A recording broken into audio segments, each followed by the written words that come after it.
of Delhi and Sambalpur University.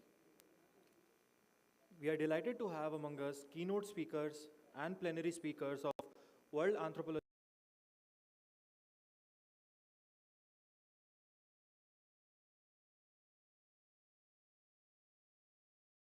Prize and request everyone to acknowledge their presence with a round of applause.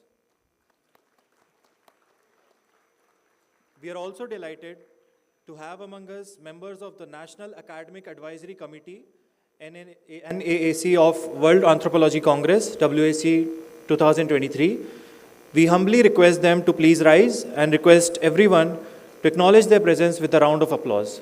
Members of WAC, NAC, please.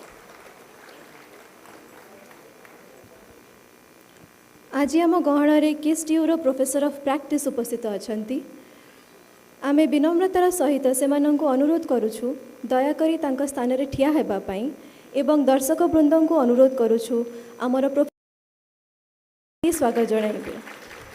We are delighted to have among us the professor of practice of KSDU. We humbly request them to please rise and request our guests to acknowledge their presence with a round applause.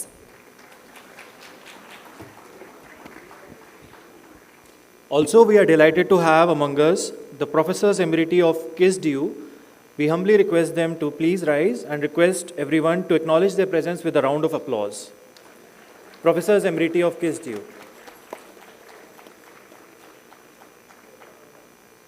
We are also delighted to have among us the members of Tribal Advisory Council of KSDU.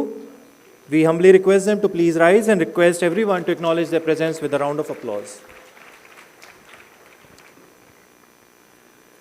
Also, we have among us the international delegates from 51 nations attending the World Anthropology Congress. We humbly request them to please rise, all the international delegates, and request everyone to acknowledge their presence.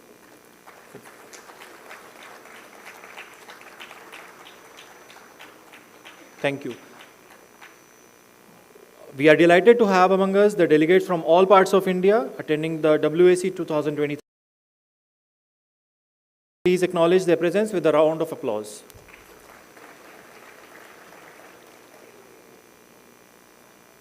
Now, we have prepared a short video on the World Anthropology Congress 2023. I request the IT team to please play the video.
Thank you.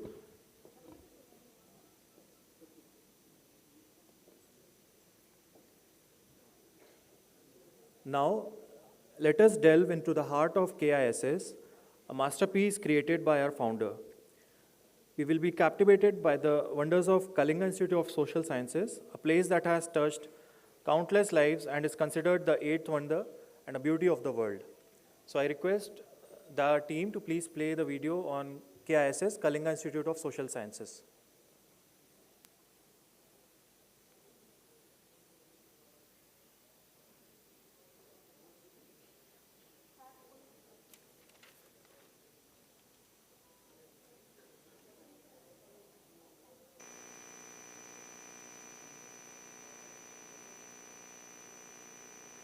One day,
gives credit for all his accomplishments in life to the art of giving, which he had silently learned since his childhood.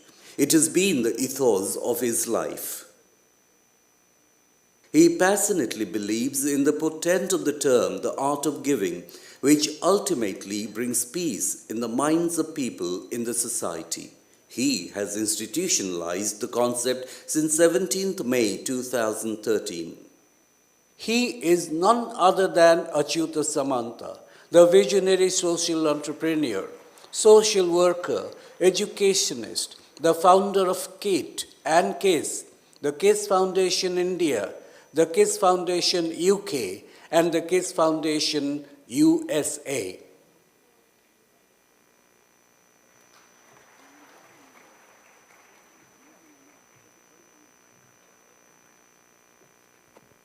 Thank you. We kindly invite all our esteemed dignitaries on the dais.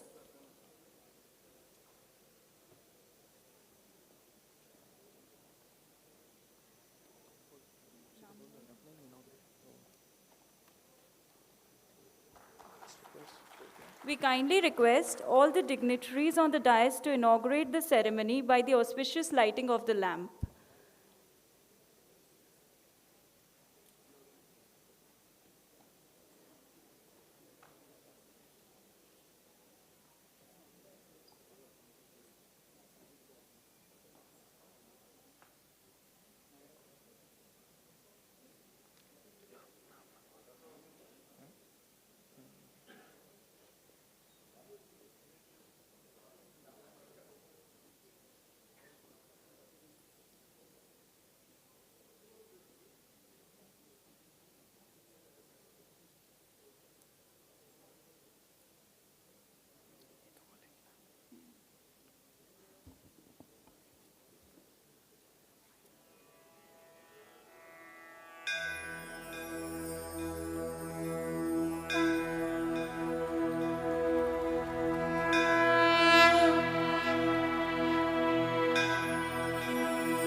Namaskar, good morning, Juhar.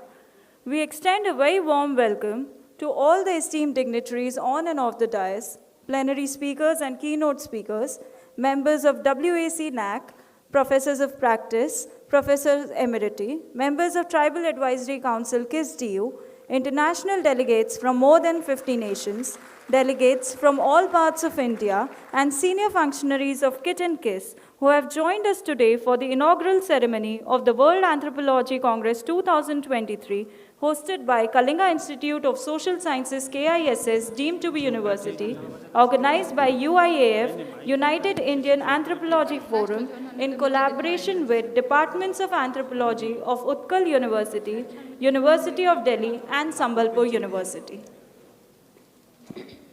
Now, we invite the students of KISS to present the theme song of the World Anthropology Congress WAC 2023 to commemorate the International Day of the World's Indigenous Peoples 2023. Originally written in English, this song has been translated and composed in Santali language and will be presented in Santali by KISS students. Start.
Thank you, dear students, for that beautiful rendition in Santali language. Now, due to some unavoidable circumstances, Dr. Achyut Samant, Honorable Founder Kit and Kiss, could not attend the inaugural ceremony of WAC 2023. He has sent his best wishes in a short message, which I will read out with his due permission.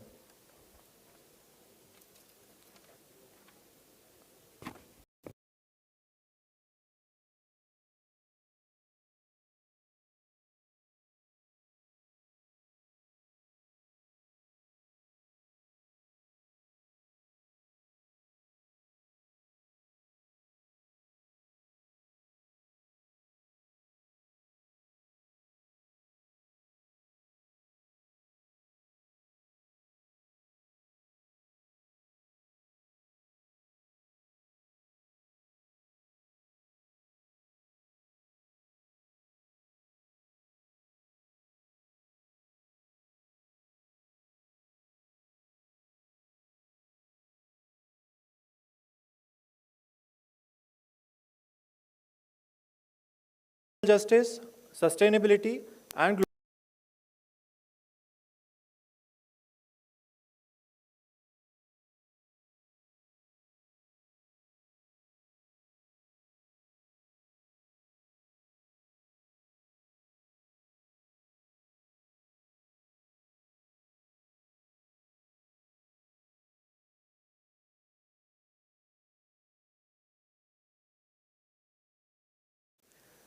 guided by visionaries, professors of practice, Tribal Advisory Council, we have committed ourselves to preserving and honoring indigenous wisdom while facilitating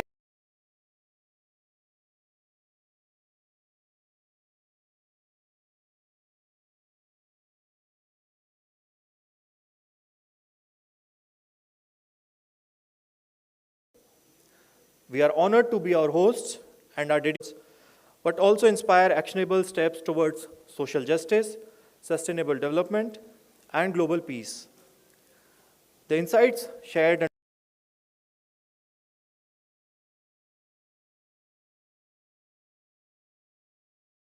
part of KISS in your hearts.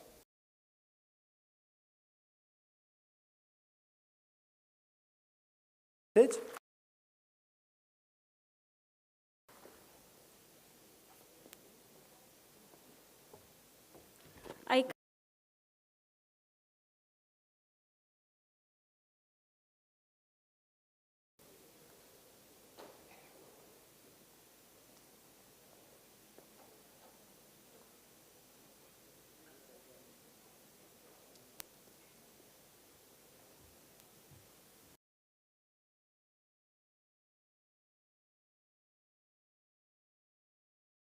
It is our honor and privilege to welcome you all to this August gathering of the World Anthropology Congress.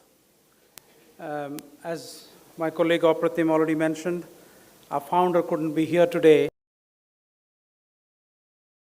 Circumstances, and the circumstances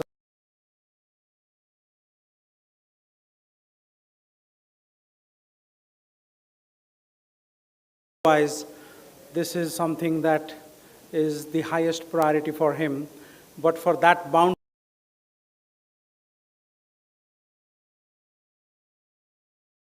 from him, this is something that it's not a conference for us, it's a calling. And why are we organizing this? We're organizing this because, as the theme suggests, we sincerely believe that what Kalinga Institute of Social Sciences is, it's an exercise in humility and humanity. Humility because equity, as we talk among scholars, is deeply rooted in understanding yourself and that you are nothing.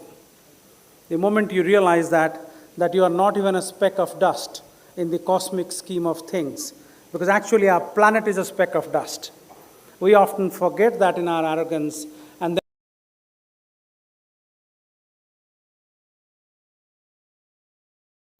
then, all kinds of things. People that come from this race, that race, ultimately forgetting that the thing that binds us is humanity. And if we don't have humanity, we have no business to call ourselves a better species as compared to the ants or the animals or the 8 million species that inhabit the planet. And anthropology is a study of humans. And any study of humans is not complete without understanding what drives us, what motivates us, what makes us better. And that is exactly why we're hosting the World Anthropology Congress, to better our understanding of who we are and what do we really stand for. And in that, what KISS stands for. And that's why it resonates with me. It gives me a lot of pride in saying this to you as the Chancellor of KISS, is that what we do every day is an act of tremendous love. Those of you that were in the stadium, you met the children. Your own biological children, raising 1 or 2 children is an act of great courage and bravery, you know. You do all things and they are not even grateful for what you do all your life. And here we're talking about 60,000 children from class 1 to postdoc. Every persuasion, every academic stream, they're all here. And now, as we see, they're all walking away proud and tall. They're joining the best of civil services in the state and the country. They're professors, they're doctors, they're engineers. Our sister institution, KEAT, reserves seats for them in every sphere of engineering endeavor. So we are in the middle of, and of course, if you talk to our founder, he'll say, we're just getting started. And for those of you that, and I often say this, you know, I was speaking at Harvard University recently for the Harvard India Conference, and, you know, people were talking about tiny little things, you know, boutique things. Very important. Everything is important. I'm not saying that they are.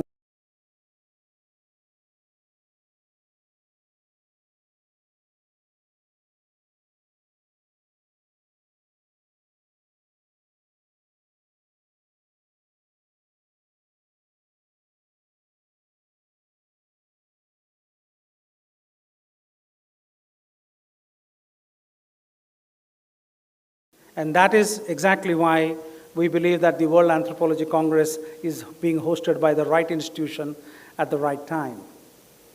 So those of you that are visiting us from far and wide, from abroad, from within India, a very warm welcome. We will make sure that your stay is comfortable and that you see the best of us. And also, you know, in the world of make-believe, in the world of fake media, the power of critical thinking is lost. So in every session, we have more than 300 of those sessions over the next 6 days. Please make sure that you bring out your best in critical thinking, because that's what we need. We don't need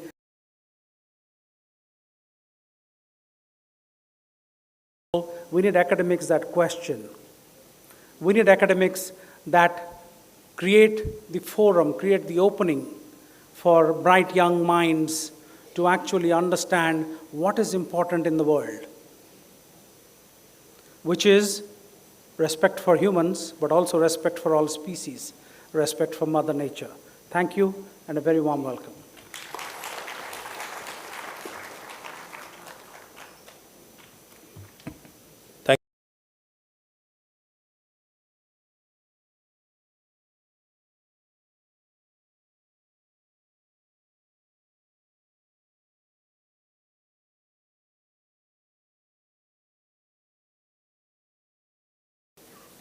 Honorable dignitaries on the dais, we have many, and as President of UIF and Vice Chancellor of KISS deemed to be university, I have to utter their name. Honorable Founder, KISS KIT, in absentia, Dr. Achyut Samantji,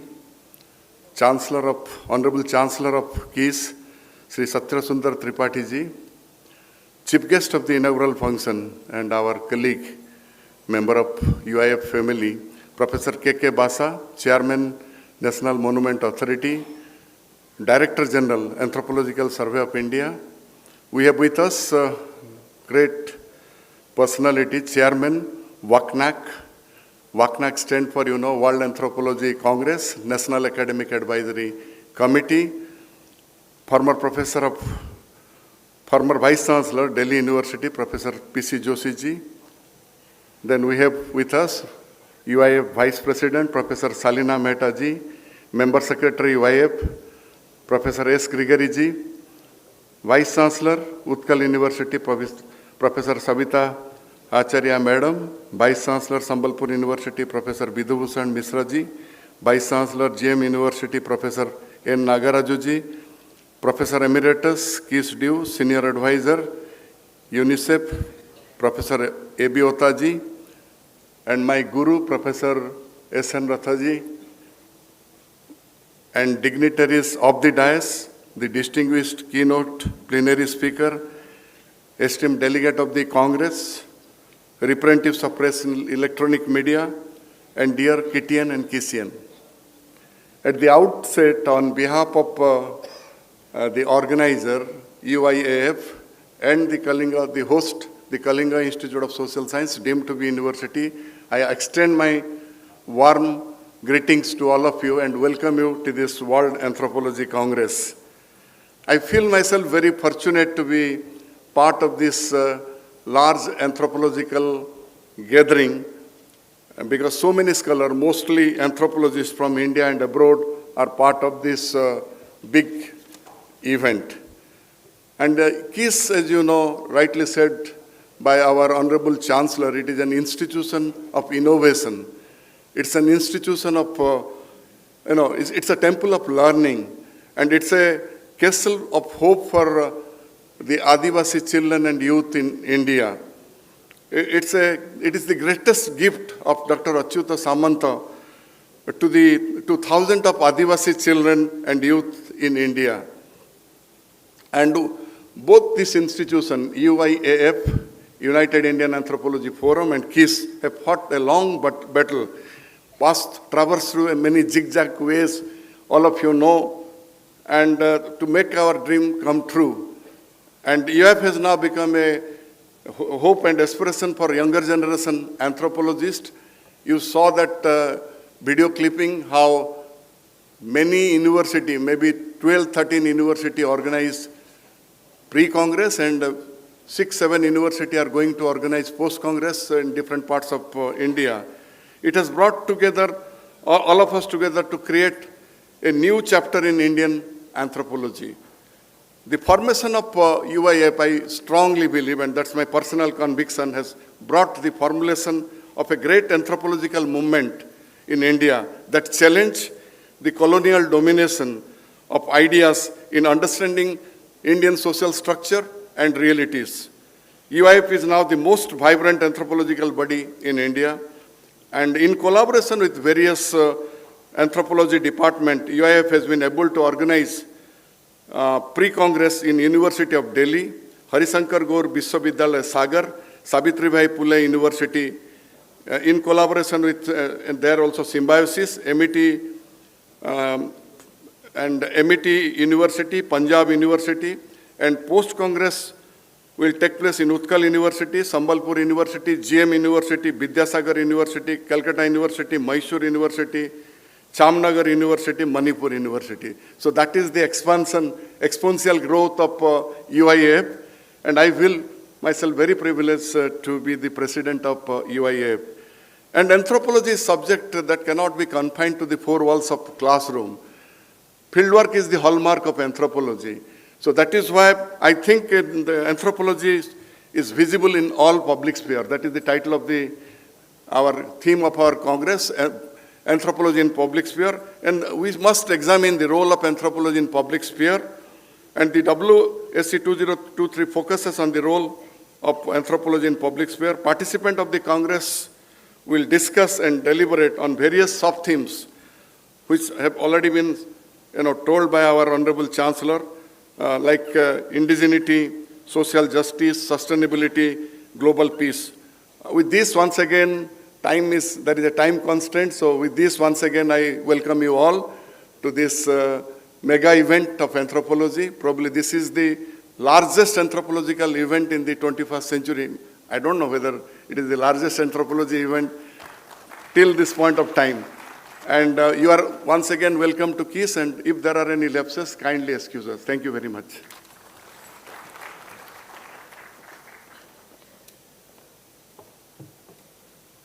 Thank you, sir.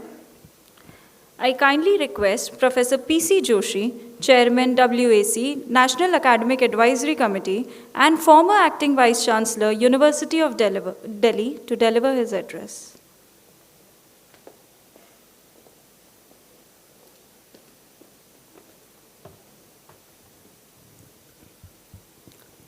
Respected dignitaries on the dais and esteemed delegates, professors of the dais, I personally feel that today is a very, very historical day, because today we are celebrating International Day of Indigenous People.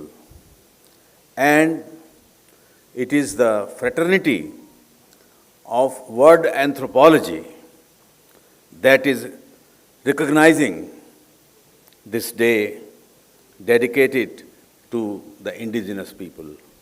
And secondly, we are celebrating this day at a place which I would like to call as the Mecca of Adivasis. This is a place where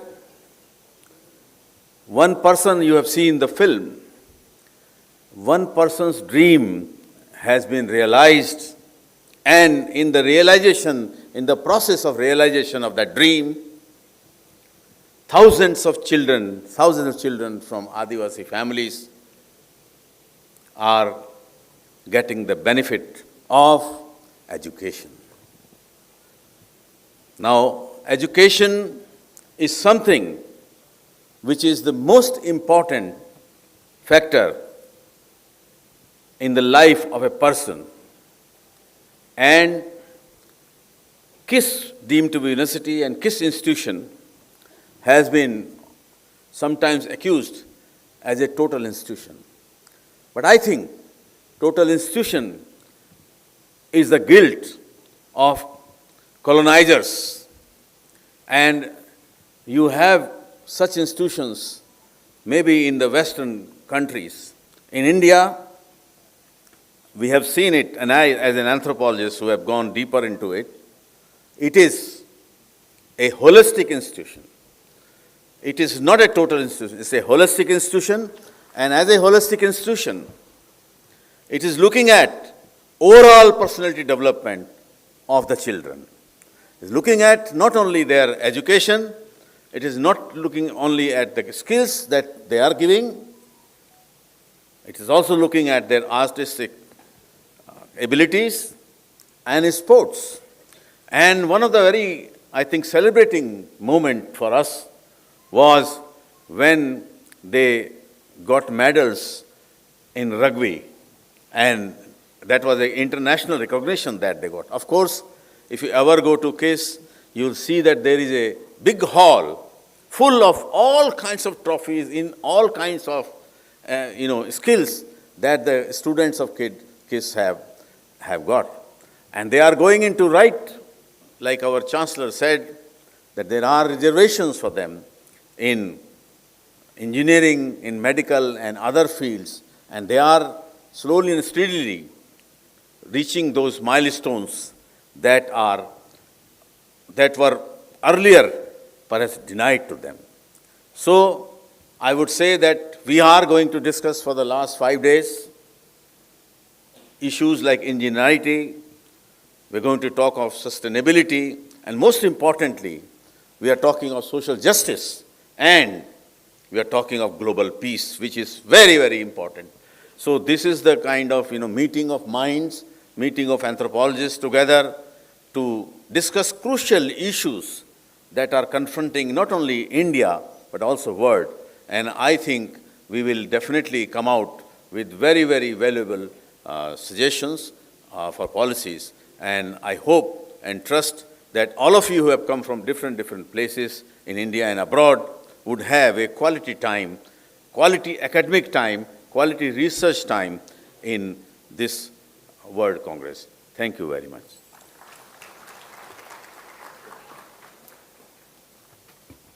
Thank you, sir. I kindly request Professor R.K. Mutatkar, patron UIAF, to deliver his address. Dignitaries on the dais and colleagues, it's a historic day in many ways. One is that we are meeting talking about Indian anthropology in the international atmosphere, no doubt, instead of anthropology in India, under the leadership of Professor Behra. We are meeting at KISS, which is setting an example, which is setting a model for tribal empowerment. Now we are talking about, the day of indigenous people. Mahatma Gandhi called them Adivasi, who have a link with our mythology. Another way, this was the day on which the call was given by Gandhiji again to the British, Bharat Chodo, which was the beginning of the end of colonialism in the world. And so, this has also meant that the impact of colonialism on the academics, particularly anthropology, is something that we are heralding. Now, I have great pleasure in greeting you on this historic occasion. You know, this indigenous thing came up, in the United Nations there was a debate about it, and India did not subscribe to it, because it came basically from America and Australia, where the indigenous people were butchered. But we had one governor, Sri Prakash, who once said to the Americans that you should be thankful to us that you got America because of India. You were in search of India and you went to America. Now, even now, there is a Bureau of Indian Affairs there, like the Tribal Development Department we have here. Now, that Indians, we are not Indians. So we know all that, you know all that history. But anyway, so we are heralding a new era in the sphere of anthropology, and this conference, I'm sure, this Congress, will make a great impact on anthropology's priorities. We cannot forget that we go by the Constitution of India, where we say we are the people. We are the people means everybody, all the tribals, all the people, and we owe it as anthropologists, as academicians, to the people of India to play our rightful role in building a new India. Thank you so much.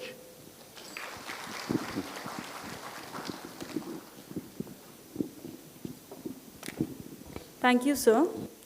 I now kindly request the team to play the recorded message sent by Professor P.K. Mishra, patron UIAF. Mr. President and distinguished guests, ladies and gentlemen, I feel honored to have been invited to be a part of this auspicious occasion. I offer my greetings to all. We have arrived to this occasion after a prolonged experience, discussion, introspection, and realization that the trajectory of anthropological journey must undergo a radical transformation. Time has come that we should be able to herald a new dawn. The people of my generation have seen much needed physical liquidation of colonialism, which was the ugliest chapter of human history. Just a bit of introspection would show we were living in the midst of huge contradictions. On one side, the rights of people on their life-supporting resources were being taken away, and on the other, anthropological studies were flourishing all over the colonized world. Though anthropologists produced some excellent studies, probing detailed and interesting questions about everything the colonized, forgot to ask as to what the colonizers were doing there and what were the impact of their rule on the people whom they were studying so meticulously. No doubt, liquidation of colonial rule was a watershed moment, but in various respects, the shadow of colonialism continued. Dichotomies like civilized and uncivilized emerged, as if civilized descended from the high skies, overlooking the fact that every single blade of grass has its role and have contributed in the process of social, cultural, biological evolution. At some stage, it was bound to happen to realize that othering the other has gone too long and too far to the extent that nature itself has become the other, the consequences of which are becoming obvious: unsustainability.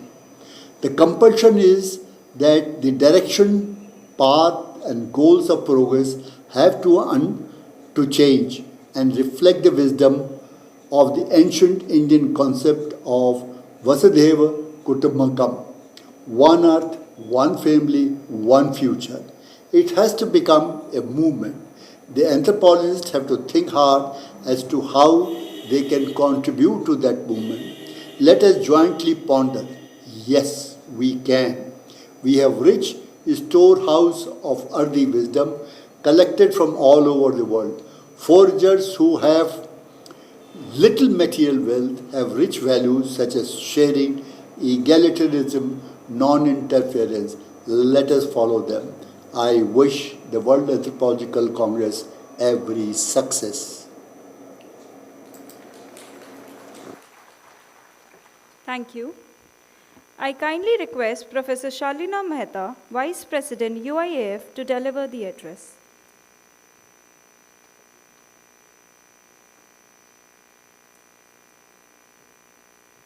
Thank you so much.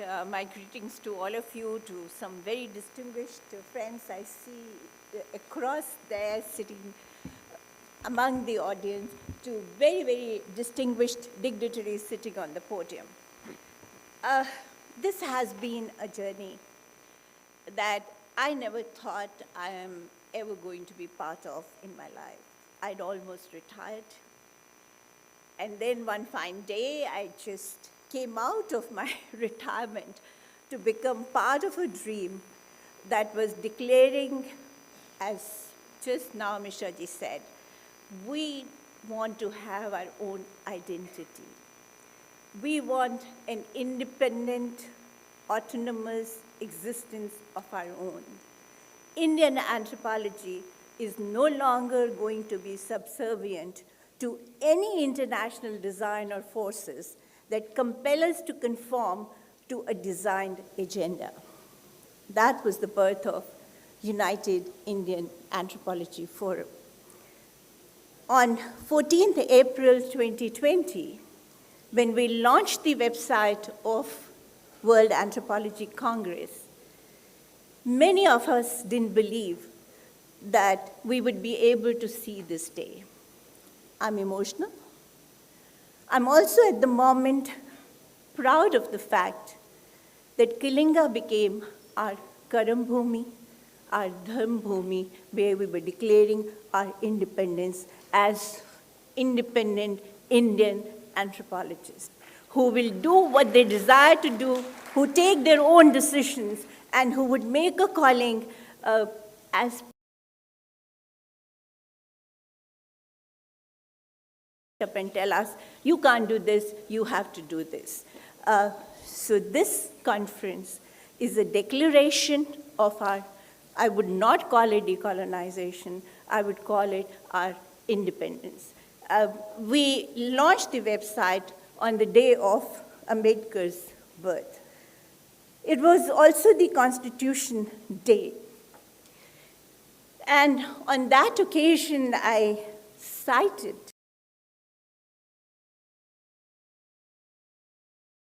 history. You allow them to do it to you once, they will come back to you and do it again and again and again. I also recently cited in a pre-Congress, हम अकेले चल पड़े थे जाने बेमंजिल, लोग मिलते गए, कारवां बनता गया. ये कारवां जो आज यहाँ बैठा है, वो उस जर्नी का हिस्सा है जिसमें इंडिपेंडेंस हमारी, जिसमें हमारी डिग्निटी, हमारे इंस्टीट्यूशंस की डिग्निटी हमारे लिए सर्वप्रिय है. We can't let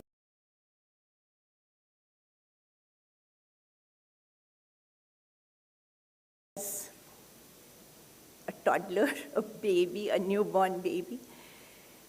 And today, I'm proud to say, it's not only anthropologists we brought in our fold, we have people from several other disciplines. We have partners, as our Honorable Chancellor said just now, the various United Nations organizations. We have partners from India. They all believe in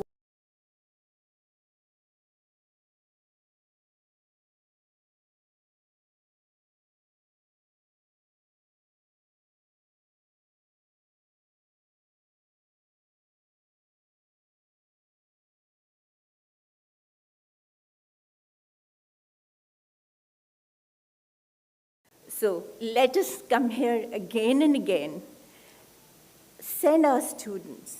We are very proud of the fact that we are a field science. There can't be a better field situation for them to understand their discipline than this very institute. As anthropologists, as Indian anthropologists, not only that we have to have our own theoretical imagination, we have to have our own theoretical perspectives, but we also ought to have our own pragmatic understanding of our social realities, which are very, very different from what the way West has seen us till today. So my best wishes to all of you. I have read through most of the panels. I know we are going to have some very, very exciting discussions. Keep the spirit. We hope to bring together all the discussions that are taking place on this platform in several volumes. That will probably be something for Indian anthropology to be proud of. Good luck, enjoy your stay here, and let's discuss and tease our minds for critical thinking, as said by Mr. Vice Chancellor.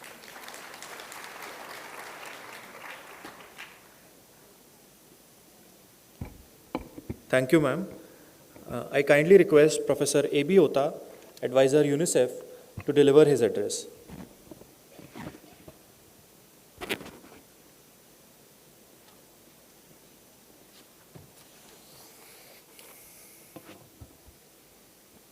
Honorable Chancellor, Case deemed to be University, Mr. Satyasundar Tripathi, Honorable Chairman, Monument Authority of India and Director General, Archaeological Survey of India, Professor K.K. Basa,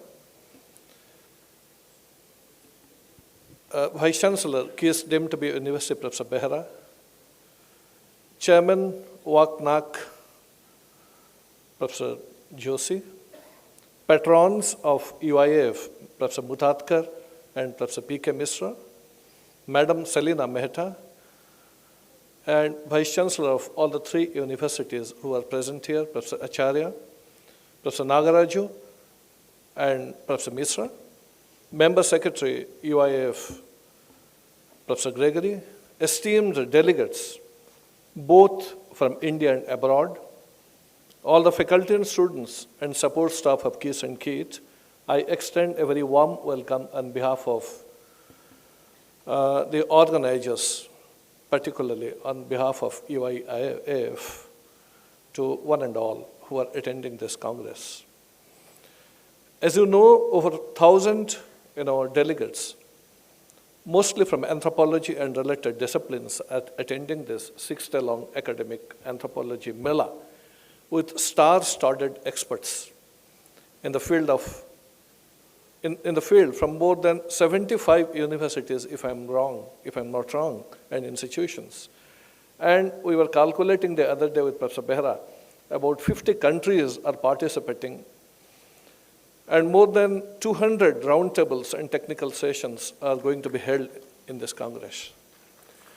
Besides, number of displays and exhibitions you'll find, as well as posters by Anthropological Survey of India, Archaeological Survey of India, IGRMS, UNICEF, and a host of other organizations. In fact, this is the biggest ever congregation of anthropologists for academic discourse and exchanges in the country. I must put on record my deep sense of appreciation and gratitude to all these organizations, ANSI, ASI, IGRMS, IGNCA, UNICEF, who are very actively participating in this 6-day event. I'll fail in my duty if I do not mention the immense support the WAC 2023 have received from Keith and Keith, and especially by the generous support of Professor Samant, founder Keith and Keith, without which this Congress would not have been possible. On behalf of WAC organizers, I place my sincere gratitude. Friends, this is a congregation, as I have said, of anthropology and related discipline subject experts who will be deliberating on a wide range of priority areas which you can see from your folder, the list. I am sure the roundtables and the technical sessions will come out with a lot of suggestions and recommendations which will have policy implications for the government, and also lay down possibly a roadmap at the end for future research. I am sure this World Anthropology Congress will mark a new beginning and give a new direction to anthropology. I wish the 6th-day World Anthropology Congress a grand success. Thank you.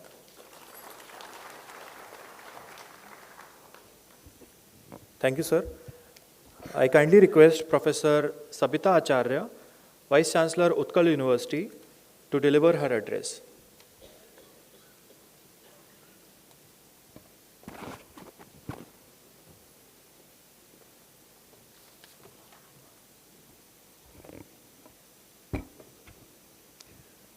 Samastanku namaskar. Esteemed members on the dais, on delegates who are attending online. This is the special day. Today is a special day, that is International Indigenous People, and we are organizing the World Anthropology Congress. So it is a rare occasion for us to celebrate International Indigenous Day. I would like to extend my heartfelt welcome to all the delegates to Odisha. It is a great honor for us to host all the renowned, distinguished delegates. The World Anthropology Congress, it can serve as a platform for anthropologists and also other allied disciplines to present their research findings, to engage in scholarly discussions, and to collaborate on global issues related to human societies, culture, and diversity.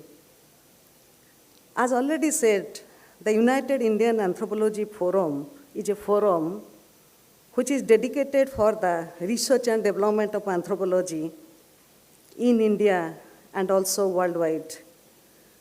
So World Anthropology Congress 2023 is organizing in Keys, that hosted by the Keys and in collaboration with the Department of Anthropology, Utkal University, University of Delhi, and Sambalpur University.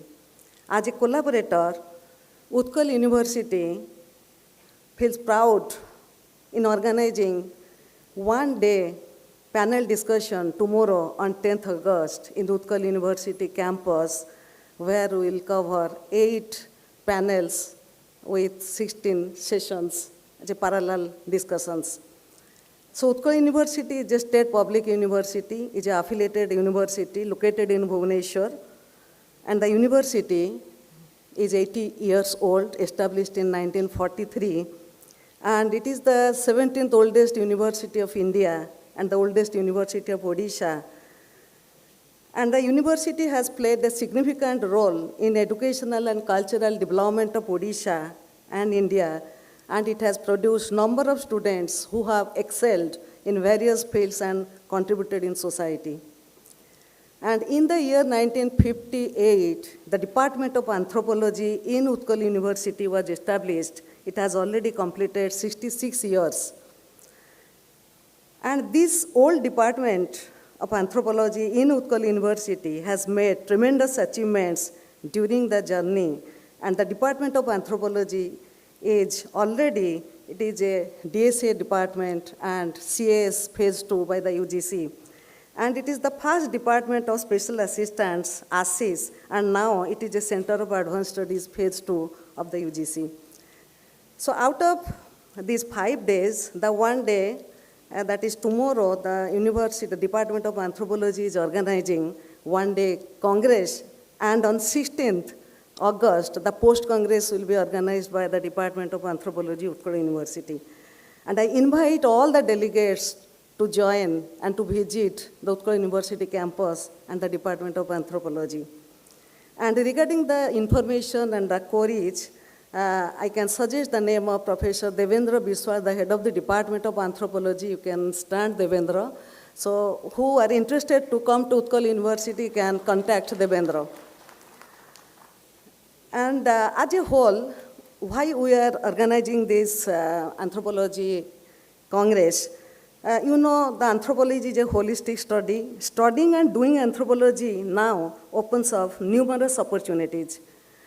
Before, we had not much opportunities to avail as an anthropologist.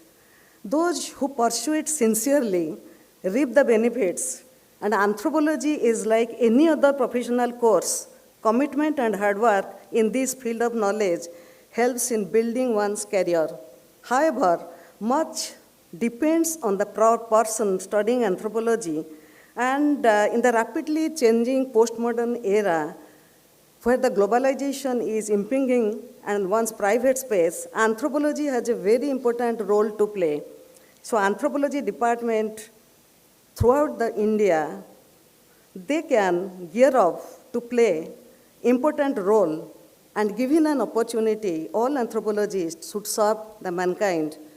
And it is very useful, and we should, as said by the earlier speaker, that fieldwork is the spinal cord of anthropology. So each and every anthropologist, that is the strength, is the fieldwork. And I hope during these 5 days deliberations, many things will come out, and I wish all the best and success of the Congress, 5 days Congress. And I conclude here, Namaskar, and Jai Jagannath, Bande Utkal Janani.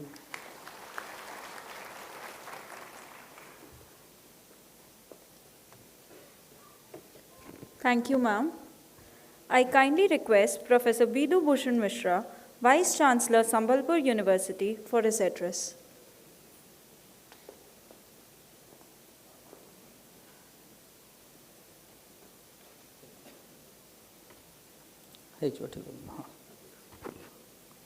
Thank you. Namaskar. Jai Jagannath. At the outset, I thank the organizer to invite me to be a part of this World Congress. Really, I feel very proud of this particular movement. As it has already been delegated, this is a historic day for the anthropological day, because it's the day of anthropology. Our esteemed guests on the dais, President of this occasion, Professor Behera, the Honorable Chancellor of this KIS deemed university, Professor Tripathi, the Chief Guest of occasion, Professor Basa, and many other delegates, many other guests on the dais, and my dear fellow participants from different parts of the world. Welcome you all to Odisha, the land of Jagannath, and also KIS and KIT. Distinguished guests and esteemed scholars and respected anthropologists.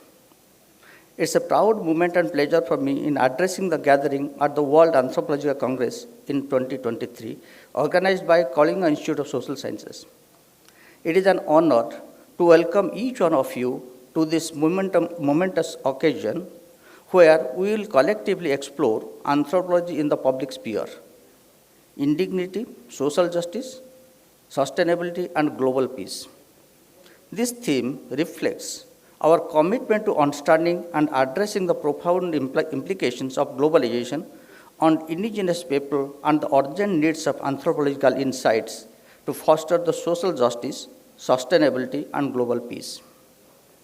As we gather here, we found ourselves at a critical juncture in human history where the forces of globalization have brought the world closer than ever before, blurring the boundaries and reshaping the cultural landscape. However, amidst this unprecedented interconnectedness, we must not overlook the challenges faced by the humanity in general and the indigenous community in particular that grapple with preserving the rich heritage, culture, and identity. Anthropology plays a vital role in offering a unique perspective on these issues, developing deep into the human experience and illuminating the intricacies of our globalized society. Through an anthropological view, we aim to comprehend an interplay between the traditional knowledge, sustainable practices, social justice, equity, and global peace, laying the groundwork for harmonious and inclusive world.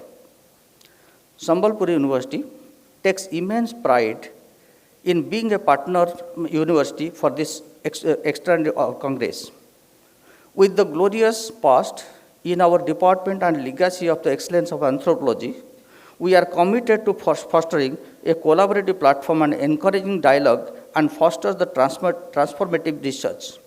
This event exemplifies our dedication in advancing the frontiers of anthropological knowledge and harnessing its potential to shape a brighter future of all. The World Anthropological Congress 2023 is a celebration of the power of ideas and the underlying spirit of inquiry, with the participants hailing from diverse backgrounds, cultures, continents. This Congress represents a rich tapestry of perspective, each contributing to a broader understanding of its complex problem. It stands as the largest academic event in the field, uniting researchers, scholars, and practitioners in shared mission of addressing the challenges faced by indigenous people and the humanity at large. One of the central pillars of this Congress is the presentation of the policy recommendations grounded in anthropological research. As we delve into the issues of indignity, social justice, sustainability, and global peace, we recognize the vital role of informed policy making to safeguard the rights and well-being of the indigenous community. It is our collective responsibility to ensure that the knowledge and insights generated through this Congress translate into meaningful action, advocating policies for promoting cultural diversity, environmental stewardship, and social equity. To my dear participants, who have traveled far and wide to be a part of this enlightening event, I extend my warmest congratulations.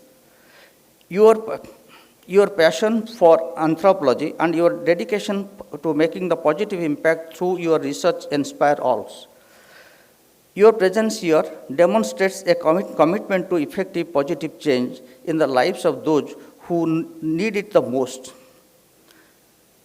I would be remiss if I didn't take the moment to applaud Dr. Achyuta Samanta, the founder of this institution, and especially Kalinga Institute of Social Science for the exceptional efforts in organizing and holding the World Anthropology Congress 2023.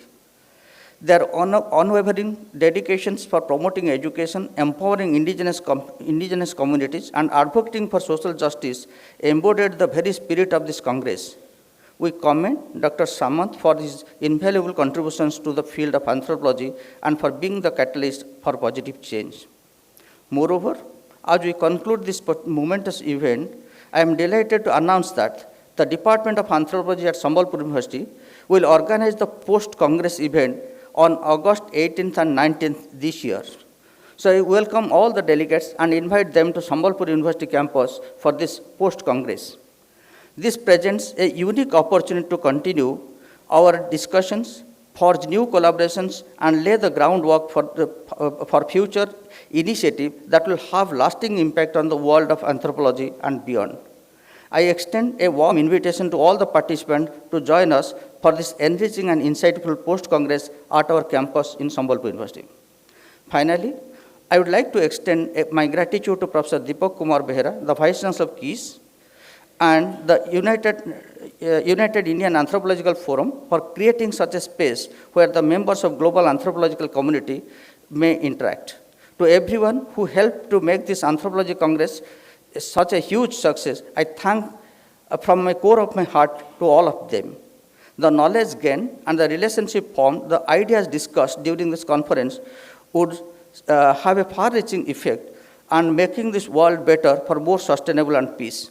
Thank you all, and Jai Jagannath. Namaskar.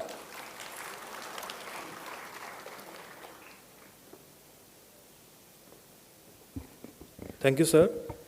I kindly request Professor N. Nagaraju, Vice Chancellor, Gangadhar Meher University, to deliver his address.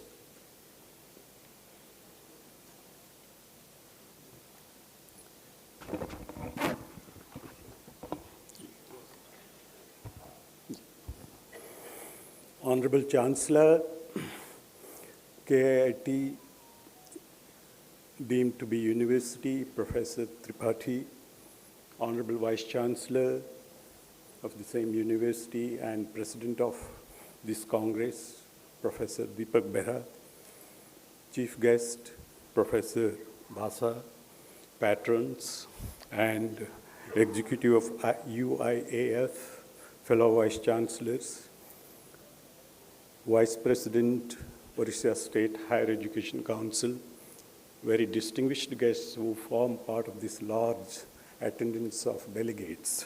I welcome you all to this conference. This conference is not just a conference. As the Chancellor has so called, this is a call to anthropologists and academicians and maybe the practitioners of the discipline. This discipline, as has been told, rendered in the theme song, rose from the clouds of colonial regime to become a bright sun in the world of social sciences and academia. And more particularly, among the indigenous communities, foregrounding their indigeneity and their shared values. Maybe these shared values are also the values which are useful for the sustainable futures we are all striving for. Today, two things I would just like to tell. One, this is the Day of International Indigeneity, and the second, the theme of the conference is public sphere. And I look forward to the participation of these delegates and panelists for a discussion and debate on the public sphere, which has to be, if our futures are to be peaceful and shared, which has to be responsive and inclusive. I look forward to a very fruitful discussion on the theme. And lastly, I just like my colleague Professor Misra told, we are hosting, GM University along with Sambalpur University is hosting the post-Congress on 18th and 19th. I'll invite you and look forward to your kind presence in Sambalpur, which is the western part of the Odisha, and make it successful. Thank you all. Thank you very much.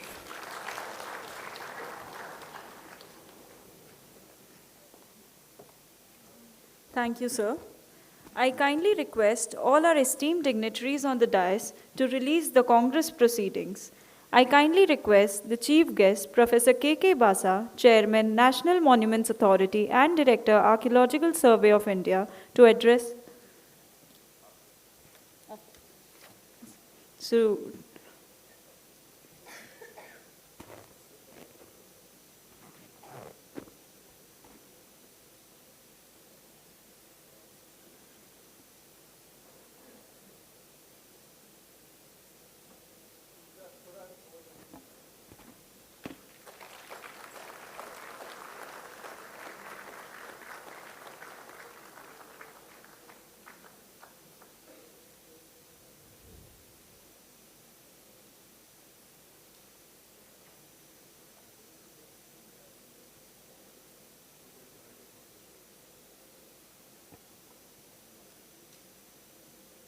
Thank you, sir. Thank you, ma'am.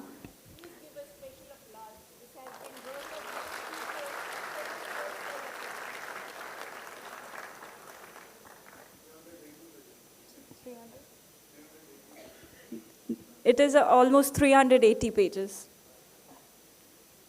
Thank you. I now kindly Thank you. I now kindly request the Chief Guest, Professor K.K. Basa, Chairman, National Monuments Authority and Director, Archaeological Survey of India, to address the gathering.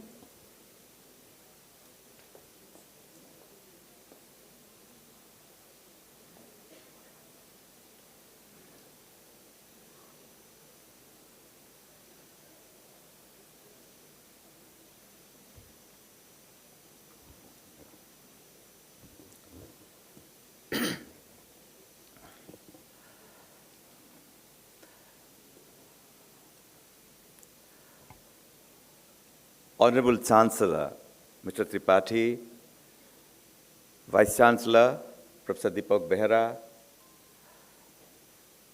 Chairman of the National Academic Advisory Committee, Professor Joshi, Patron, Professor Mutatkar, my dear fellow Vice Chancellors, Professor Savita Acharya, Professor Mishra, Professor Nagaraju, Madam Salini Mehta, General Secretary, UIAF, my very respectable Professor Ashok Das, Professor Kamal Mishra, fellow delegates, there are a number of friends who, it is difficult to take everybody's name, fellow delegates from different parts of the world and different parts of India, dear students of KISS, members of the print and electronic media, ladies and gentlemen. It is indeed a great privilege and a pleasure for me, both being invited as the chief guest on the one hand and a local boy on the other hand. Fellow delegates, you are most welcome to the Lord Jagannath, who symbolizes world peace. Fellow delegates, you are most welcome to the land of Kalinga, which transformed the world conqueror Emperor Ashoka to the global messiah for peace. Therefore, I don't think there cannot be a better venue than this for this particular theme. And thirdly, I would like to say that KISS, being a symbol of empowerment of the marginal sections of the society, perhaps also stands as a messenger for world peace and tranquility. Ladies and gentlemen, when we talk of anthropology as a discipline, I think it has made a long way from being declared as a handmaid of colonialism to an instrument of sustainable development. When we talk of anthropology, we know that it was an understanding of the other by the colonial master.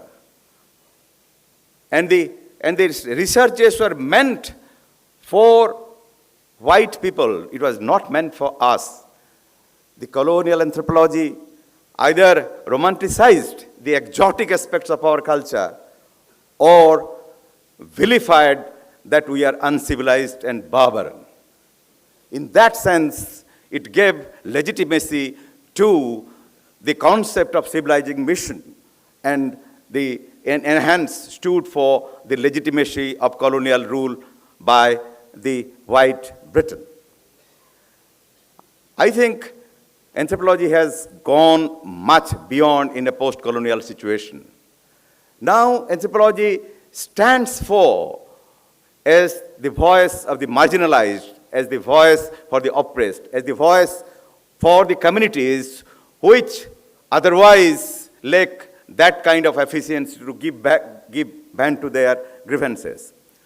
In that sense, sometimes we are accused that anthropologists stand against the forces of development. The best example, I would say, the classic book by very well-known economist, Professor Jagdish Bhagavati, In Defense of Globalization. It's an excellent book otherwise, but I have, as an anthropologist, I would have one single problem. When he thinks that anthropologists as a discipline or anthropologists as professionals stand on the way of development or globalization. And in my presidential address way back in 15 years ago in the Anthropology and Behavioral section of the Indian Science Congress, I just said that anthropologists are not anti-development. Anthropologists contextualize and interrogates the trends and trajectories of development. Therefore, we have to, that aspect of anthropology has to be understood. And in that sense, development anthropology has come in a big way in 21st century scenario. Now, I would say that the romanticization of the exotic elements of colonial ethnography has been successfully contextualized or interrogated by post-colonial anthropologists. And one of the best examples is the development of autoethnography, which is emerging in a big way in Northeast India. And I'm not saying that autoethnography is the panacea to all the problems of colonial ethnography, but I would say that this is certainly an important development in post-colonial period, which does not take it for granted the researches of the colonial period. Now, therefore, autoethnography is not merely a challenge to the question of colonial discourse, it is also a means of emancipation and an emic perspective, an assertion on the part of the community that yes, we can speak for ourselves. Now, ladies and gentlemen, that is creating a problem, that is creating a challenge to anthropologists as a profession. In 21st century, I would say that there are a couple of challenges for anthropology as a profession. The first challenge, I would say, that fieldwork, as has been rightly pointed out by distinguished colleagues, is the hallmark of anthropological research and anthropological forms of knowledge. But now, fieldwork is not the monopoly of anthropology anymore. My friend Padmaja is sitting here. Fieldwork is equally done by economists, it is being equally done by political scientists, sociologists, even students of literature. So, fieldwork is no longer your monopoly. So, therefore, the authentic nature of your fieldwork, and you are saying that that is our monopoly, is being eroded steadily by the entry of other disciplines. That's a good trend.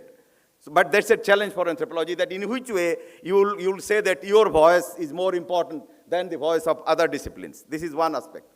The second aspect I would like to say is that anthropology as a study has been emphasizing studying local issues or local communities or a production of knowledge at a local level with a global implication.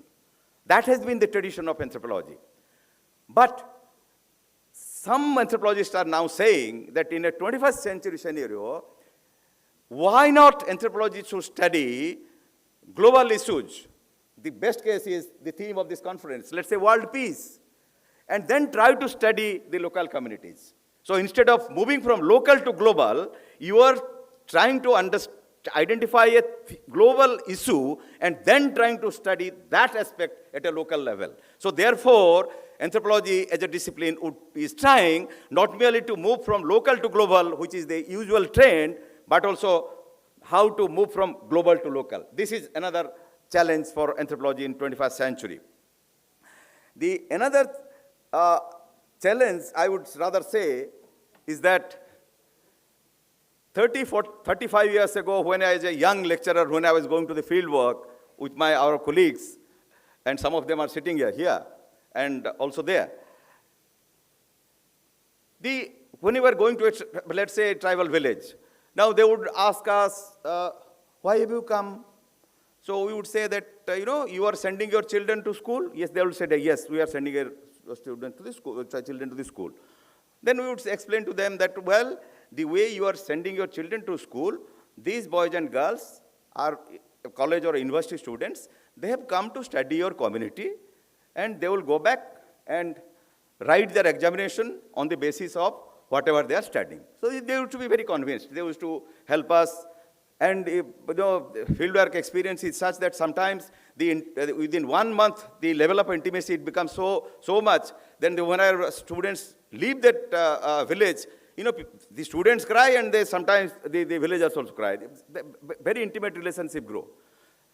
But now, when my fag end of my career, when I took some of the students to some of the areas, now the same explanation we are giving, same question is being asked, and we give the same answer. But now they are asking one more fundamental question. The question is, they say that it's all right that your students are coming and sort of studying our community. They will take examination. They will do well. In which way it will help my community, my village? Now, to me, in 35 years, this is the major difference that has happened throughout the country. This is an example. I'm just giving an example, but ask all my colleagues in anthropology, the same experience that is happening. That means the community is learning to assert itself. You can, anthropology as a professional, and I think that's a good trend, should not think that they only represent the voice of that community, because the communities are trying to assert themselves and they want to express their own voice. Therefore, to anthropology as a profession, it is also a good trend and also a challenge. So when the community has learned to speak for itself, where you will be? So we have to find another role for us. I think, ladies and gentlemen, anthropology is a fascinating discipline. Mind you, I was never a student of anthropology. I was a student of history, came to anthropology, learned anthropology, fell in love with anthropology, and as they say, a convert Christian is more fanatic. I am more an anthropological fundamentalist. One can go on and on, but I would say that it is a fascinating gathering where a very important theme has been chosen, and I'm sure the next 6 days of deliberations will throw immense light, not only on local issues, but what will be their implications for governance, for policies, for sustainable development, for ensuring world peace. Ladies and gentlemen, before I conclude, I should give my sincere thanks to the founder of KISS, Mr. Achyut Samant, for his message, Art of Giving. I think if at all we have learned anything from the tribal world, it is they who always has lived a life of balancing nature with culture. I think sometimes we have the arrogance or condescension to say that they have to be brought to the mainstream in the name of English language or whatever the case may be. But I think in the name of being civilized, we have lost in our memory how to make balance between nature and culture, which the tribal world has retained in its collective memory.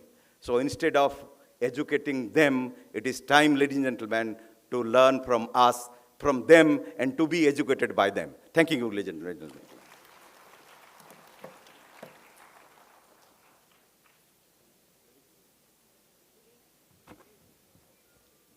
Thank you, sir, for your inspiring words. Now, I kindly request Professor S. Gregory, Member Secretary UIF, to make the logistic announcement and propose a word of thanks.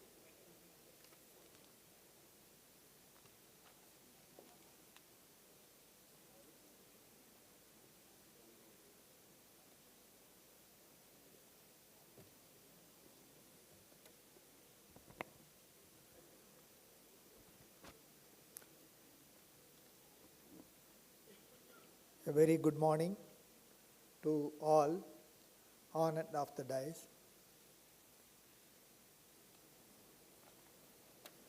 Before going to the logistic announcement, I think I should say a few words. Today being the 9th August 2023, it is a day marked exclusively to acknowledge the diverse cultures and knowledge represented by the indigenous communities. What we, the anthropologists, in the long journey of more than a century, what we claim that we are committed to the lives of the indigenous communities, but what we could not do, what they really deserve, is being realized in the Kalinga Institute of Social Sciences by translating the dream of one man, that is Dr. Achyut Samant. So we should give a big salute to Dr. Achyut Samant.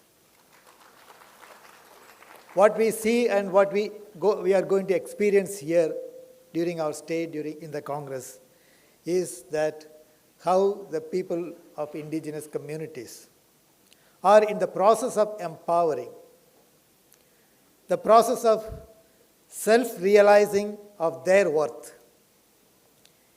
It is a process of bringing not only on par with the others, but even above us, essentially asserting their dignity. And therefore, it is not that the tribal children here are brought here, they voluntarily come here, and they experience the power of empowerment. And should we have to deny this to these children, which we have not been able to do in the last 75, 80 years? I think we should seriously think about it. And this institute, Premier Institute, I should say that the openness of Dr. Samanta to the anthropologist and anthropological approach, that is what matters. He is not closed. And therefore, we join with a great man to assert the rights and in the very topic of our Congress is social justice, indigeneity, sustainability. And we have to join with such forces to really live the life or the disciplinary principle that we proclaim. And therefore, this is a golden opportunity for us to experience this new way of approach, and we should, we should be ready to say if you want to say something to improve this approach. Coming to the United Indian Anthropology Forum, today is the day that we had been looking forward to declare to the world that Indian anthropology matters. Indian anthropology matters. We are declaring to the world that Indian anthropology matters, that we have a voice to be heard. When our approach had been inclusive all along, as truly in the spirit of anthropology, when it was not given heed to, we have to take the extreme step of organizing the Indian anthropologists under the umbrella of United Indian Anthropology Forum. During the times of COVID, producing as a virtual community of anthropologists. For your information, I think we have heard in the last 2 years more than hundreds of online webinars focusing on different aspects of anthropology and bringing the anthropologists across India and the world into the online virtual platform. I don't think we have had such experience in the past. And we know almost all the senior and veteran anthropologists in India face to face, and now this is the opportunity that we are experiencing in physical mode such a beautiful occasion, this World Anthropology Congress that we had been looking for. Now, during the 2 days process, we had several seminars and online webinar series like Young Anthropology series, Gender Dialogue series, and marking all the international events, organizing webinars. And this United Indian Anthropology Forum, we had formed 16 core research domains focusing on different aspects. And we have a long stream to go. This is only the first step that we had taken. And these forums were intended to bring those anthropologists, and we also would like to include the non-anthropologists with whom we want to collaborate, to bring all those people who are interested in a particular area of interest and interact and dialogue with each other and come above. We produce a lot of researches. Many times these researches remain in the cupboards. But these researches have to be translated into policies and actions. And that is one of the important aims of United Indian Anthropology Forum, which I want to mention here. You mention any veteran and senior anthropologists, they are either here or they are closely associated with this forum and the Congress. You mention any department of anthropology in India, every department of anthropology in India is represented here in this Congress. And that shows what this Congress is really. You mention any anthropology institutes in India, whether it is Anthropological Survey of India, whether it is Archaeological Survey of India, IGNCA, Indira Gandhi National Cultural Arts, IGRMS, all these institutions are associated with this Congress. That proves how this Congress has a credibility and establishes its existence. So this is only a beginning. We have a long way to go. And I appeal to all, if we really commit ourselves to contribute our might, I think we could do wonders in taking Indian anthropology forward. And we expect that United Indian Anthropology Forum would only facilitate, but then it is each and every one of our responsibility to take this forward. Coming to this World Anthropology Congress, which we have been working for the last 2 years, 3 years, in fact, I should say that this United Indian Anthropology Forum owes its existence to the kind of crisis that we had faced a few years back, and many of you know that. So this particular World Anthropology Congress, if you look at the kind of registrations we got, more than 1,500 registrations we got, and we have about 343 sessions. We have nearly 1,400 paper submissions, 1,500 registrations, and we expect that about 1,100 participants in this Congress. This year, 2023, we had just completed our 75 years of India's independence. We are just moving towards celebrating the 75 years of India's republic. We have just completed 100 years of Indian anthropology. And that is the juncture in which we are here, gathering together to dialogue and discourse on a very important topic, anthropology in public sphere. We are focusing on all the major elements that anthropology should be concerned in today's world: indigeneity, social justice, sustainability, and global peace. These are the major concerns today, and I believe that if you are not going to address the challenges that the world is facing today by the anthropologists, and we are not going to contribute anything. So that is a challenge in front of us, and I am sure that this Congress is going to contribute towards that. And coming to the logistics, as you know, I am sure that you have this handbook, program schedule. It gives very elaborate and detailed information about what we are going to have in this Congress. Many people have been wondering about what we are going to do. I mean, we are not knowing about what is ahead of us and how we are going to identify. This booklet will give a clear idea of all the important activities that we are going to have here in this Congress. You will see that we are, I mean, as Professor Sabita Acharya mentioned, tomorrow we are going to have some 8 academic sessions, 16 parallel sessions that will be held in Utkal. But otherwise, all the other sessions will be held in Kalinga, KISS, Campus 3. We will be having all the parallel sessions in Campus 3, and we will be having approximately, today we will have in the afternoon around 40 parallel sessions, but from tomorrow onwards, up to 13th, we will have 80 parallel sessions. And this booklet will give you an idea of, if you are interested in a particular area, you can identify which thematic domain you are interested in, and it gives what are the panels and roundtables that are coming under that particular thematic domain.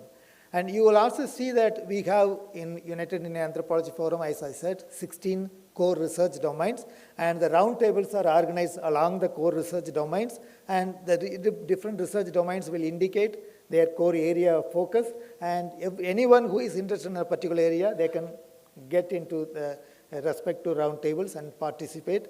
And many people are asking, why should not we go for online presentation?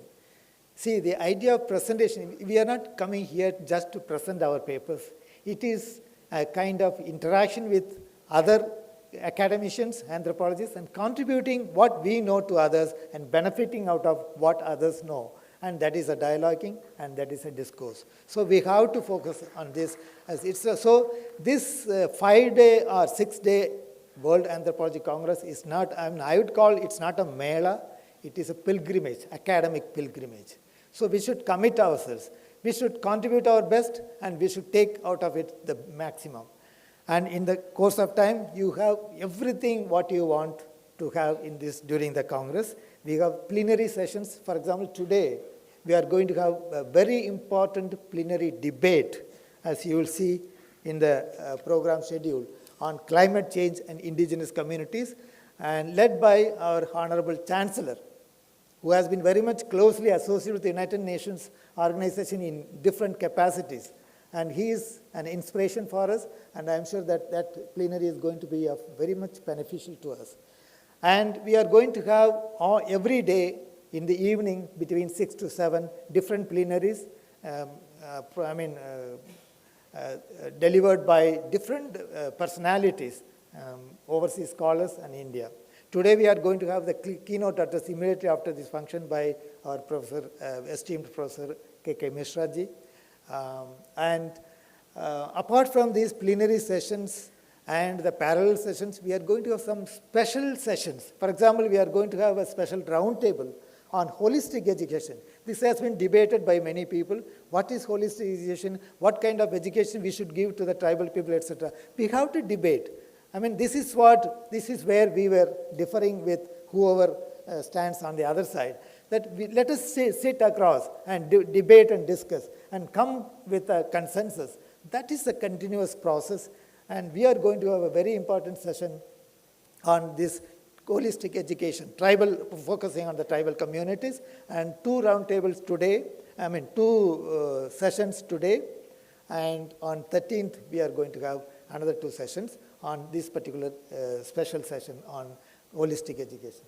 Similarly, we are also going to have a UNICEF session, which is a very important session. That's also a special session. And apart from this, as I said, we are going to have different roundtables. I think we have 29 roundtables, 117 panels, and 18 symposiums. And this brings out the richness of this Congress. And we are also going to have another important session by international scholars, where we focus on plurality and diversity. The nations speak. So that is another important session we are going to have. And we are also going to have another session for the young research scholars to interact with the senior anthropologists. That is another important session. And apart from this, we also had invited papers for Best Paper Award. That also be presented during the parallel sessions. We also have poster sessions, poster sessions, and that had been sponsored by some of our esteemed anthropologists sitting here. You see all the important and veteran anthropologists, I think you won't see anywhere else as you see here, and you are going to interact with and benefit out of this. And apart from this, the evening cultural programs. Immediately after the plenary sessions, which gets over at 7 o'clock, between 7 and 8:30, we are going to have very rich cultural programs by the KISSians, KISS students, and by the KIT students, international students, as well as some professional artists. And if anyone is interested in among the delegates who have that cultural, who have that interest for cultural performance, I think they can definitely approach the registration desk and give their names. We can very well include and have their performance too. We have already got one person who volunteered to give a 10 minutes performance. So that is another important thing. So I would like to say that, this is a large gathering. There may be some limitations, some constraints. I am sure that as anthropologists and who are closely associated with anthropologists, you will take it in that spirit and you will cooperate with us. And morning, wherever you stay, I think there will be a vehicle available to you at 8:15. But at least by 8:30, we'll leave there and come to the campus 3, where we are going to have all the parallel sessions, all the exhibitions. There are going to be different exhibitions, including book exhibition, and other exhibitions, photo exhibitions. I should also mention that we are going to have a special program on audiovisual anthropology, which is coordinated by IGRMS. In fact, I should say that there are 18 ethnographic films going to be screened, including that of our Honorable Professor P.C. Joshi. In fact, you will see Professor P.C. Joshi in maybe all the round tables and plenary, panels. He is an all-round man. So see, this shows the richness and interest of these senior people in this Congress. We are going to have 14 documentaries that are going to be screened, and we also have photo exhibitions, about 50, 60 photos going to be exhibited. And we are also having academic sessions related to visual anthropology. So all these are going to be organized here. And please note that the morning bus, vehicle that will be waiting for you, will pick you up. In case if anyone is stranded, I invite you to hire a cab and reach the venue. The morning sessions will be always held in the campus 3, where all the parallel sessions and roundtables and academic interactions are there, including lunch. And evening sessions in the between 6 to 7, we will be having the plenary sessions in this auditorium, very auditorium, followed by the cultural program, and you will be taken to your respective place of accommodation. I think I have covered all the things that are important. One thing I should say, in the beginning we had this anthropology song in Santali. In fact, that song was written by Dr. Simmi M. Varki. She is not an anthropologist. She is a professor in nursing. So when we announced that we would like to have some songs from people who are interested so that we can come out with an anthem, anthropology anthem. And she took interest and she sent, and that was translated into Santali. And we will be having another anthem in English, written by Professor Geetika Ranjan from Nehu, Northeastern Hill University. That will be in English, will be sung by international scholars tomorrow during the cultural program. We also had another song, that was by Mr. Joshi Thomas. I think we should appreciate it. He is somewhere here. That is a vibrancy and commitment our people have, even beyond anthropology, as our honorable speakers mentioned. Now today anthropology is not confined to anthropologists alone, and some people say that anthropology is too good a subject to be confined to the anthropologists. So we need to respect that, and we need to be wide open and in the spirit of Dr. Samantha. And I welcome all of you to this great gathering and experience and have a very pleasant stay here. Thank you very much. Let us take anthropology and consider it as a way of life. Thank you very much.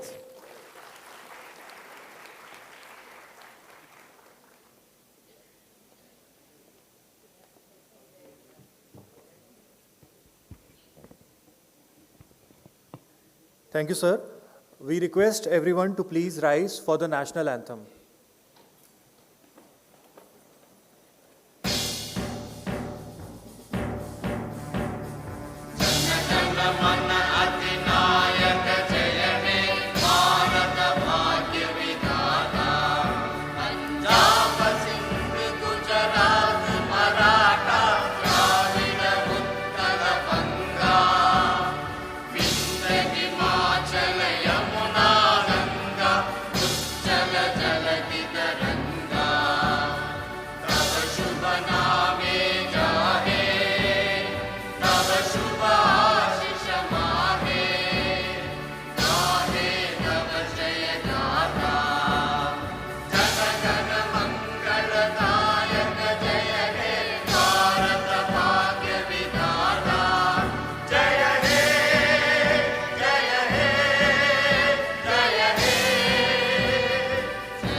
Thank you, everyone.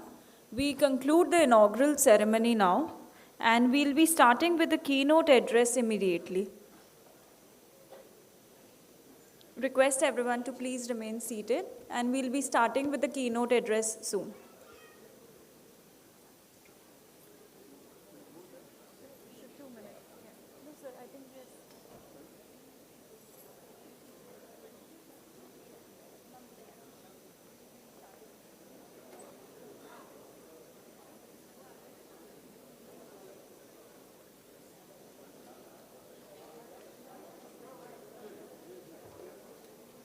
We kindly request everyone to please take their seats, and we are starting with the keynote address.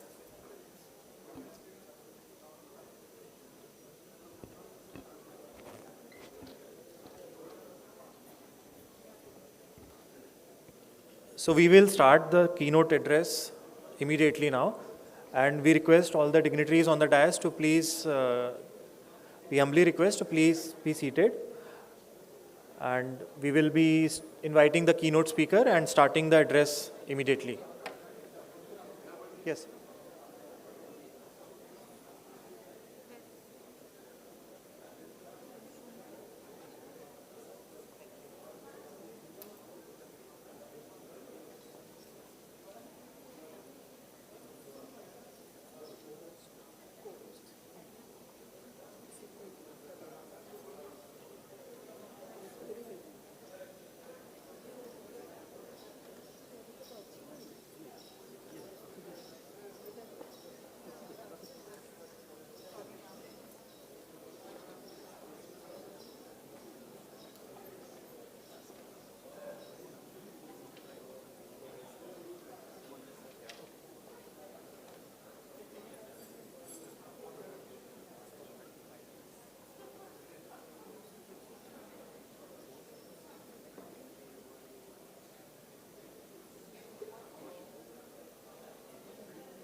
The keynote address would be chaired by Professor P.C. Joshi, Chairman WAC National Academic Advisory Committee and former Acting Vice Chancellor, University of Delhi. And the keynote speaker is Professor K.K. Mishra, an ICSSR Senior Fellow and former Vice Chancellor of Utkal University of Culture, Bhubaneswar.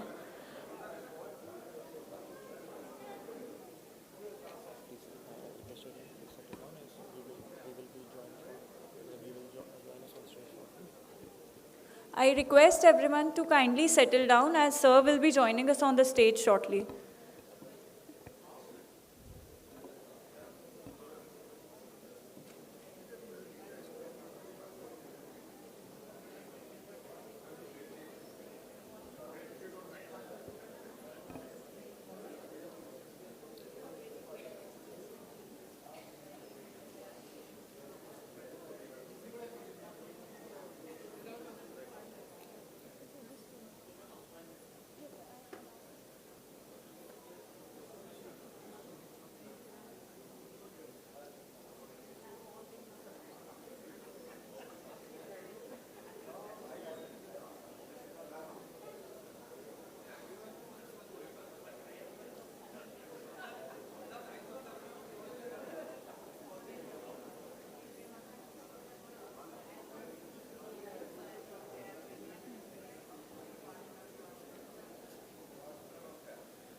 I kindly request everyone to please take their seats.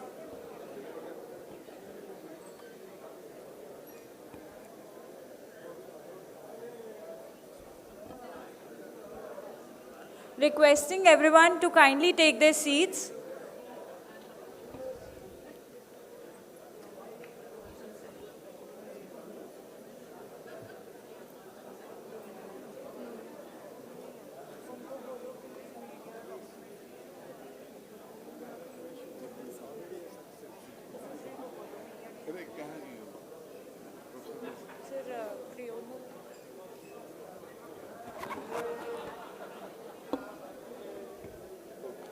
All the delegates are requested to please settle down, and we will start the keynote address as soon as Professor K.K. Mishra joins us on the dais. So you are requested to please wait patiently for a couple of minutes.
I request all the dignitaries and the guests to kindly take their seats. We are starting with the keynote address now. I humbly request everyone to please take their seats and settle down. We are starting with the keynote address now.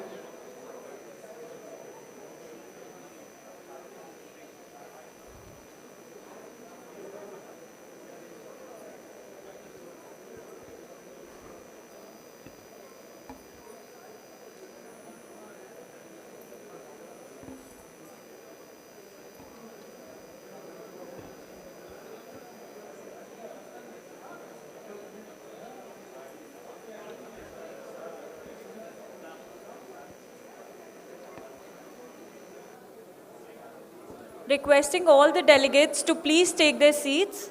We are starting with the keynote address now. Professor K.K. Mishra has joined us, requesting everyone to please take their seats.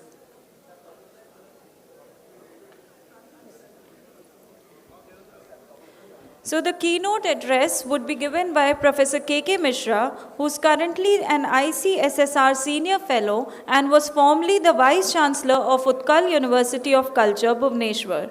He was Professor of Anthropology and Dean, School of Social Sciences at the Central University of Hyderabad. He was educated at the Utkal University, Bhubaneswar, Jawaharlal Nehru University, New Delhi, and University of Kent at Canterbury, UK.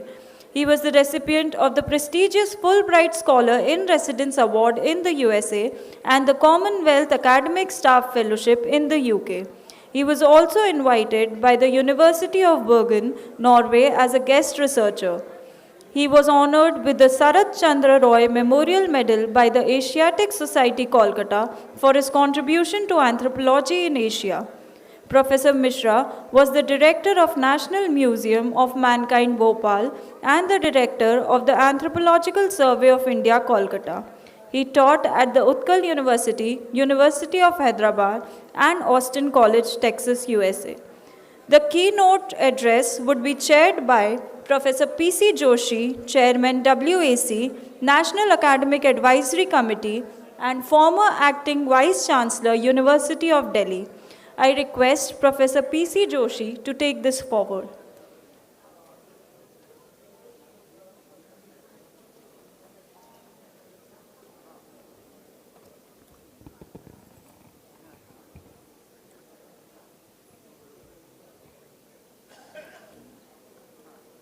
Good afternoon.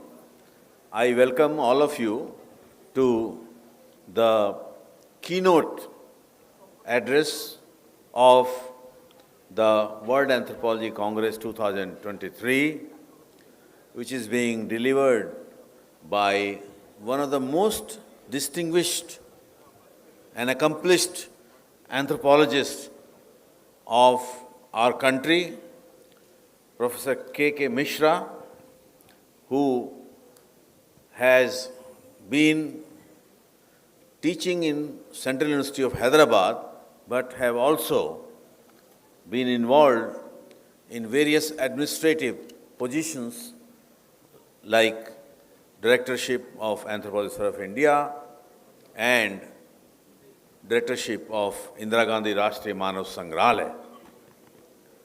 Professor Mishra was a distinguished member of Virginius Khaka Committee, which was formed by Government of India, and he is one of the very rare social anthropologists of our country who have specialization in linguistic anthropology.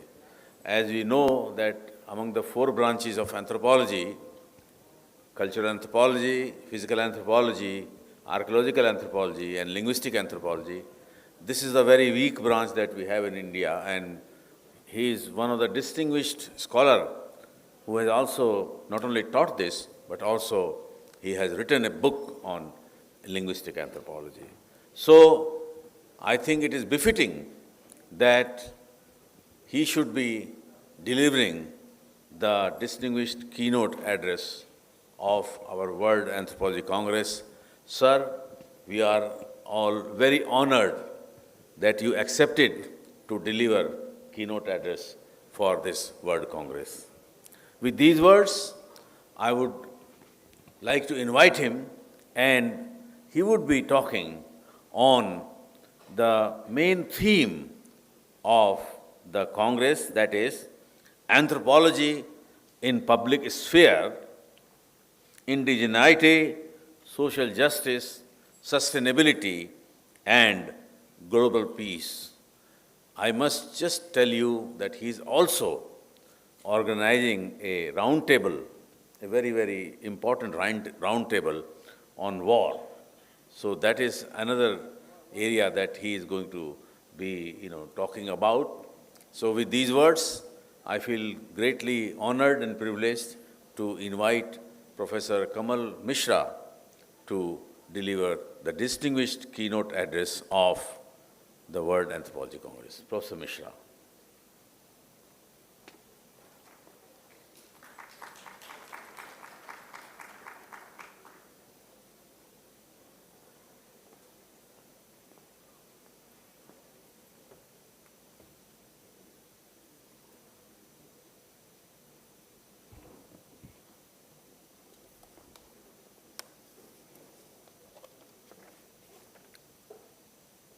Honorable Chairman of this session, Professor P.C. Joshi, Honorable Chancellor, Mr. Tripathi, Honorable Vice Chancellor, Professor Behra,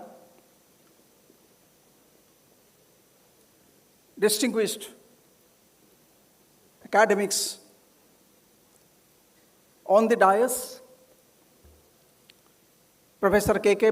Basa, who was on the dais, but now he's off the dais, the Director General of Archaeological Survey of India, our good friend. Distinguished delegates from different parts of the world, students from KIT and KISS, ladies and gentlemen. I consider it a great honor to be here with you this morning in the midst of a galaxy of anthropologists and highly learned intellectuals.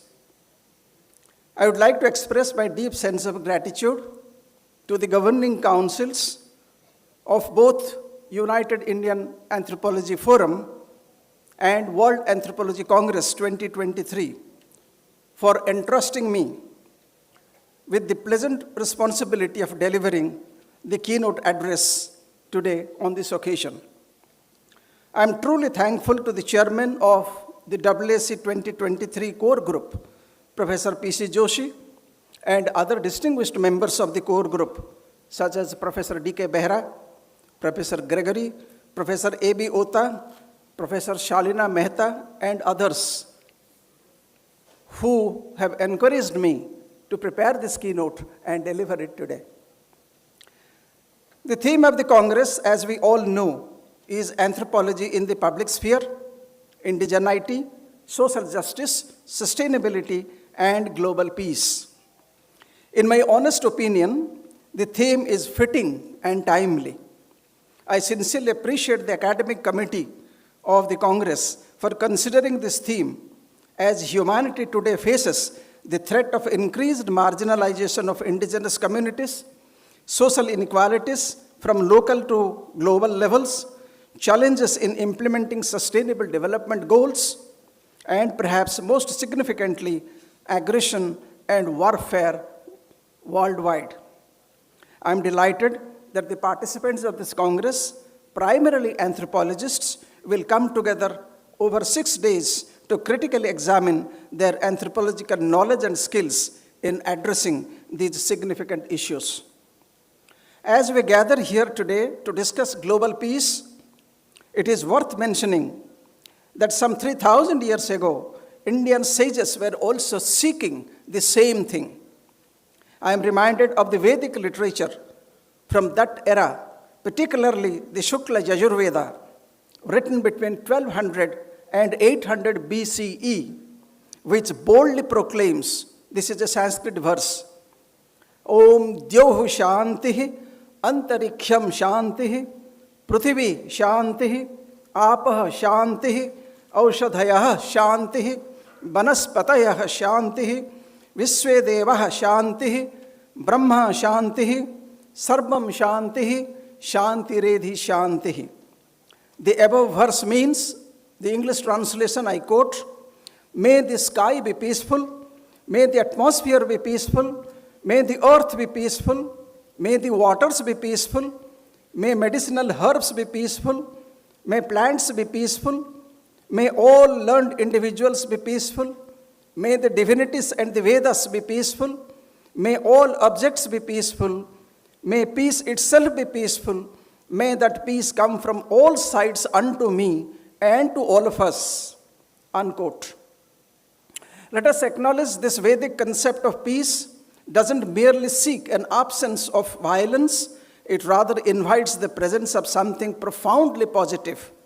Furthermore, this noble Vedic idea is not limited to the realm of humans alone, it encompasses peace among all creatures and in all areas of life at all times.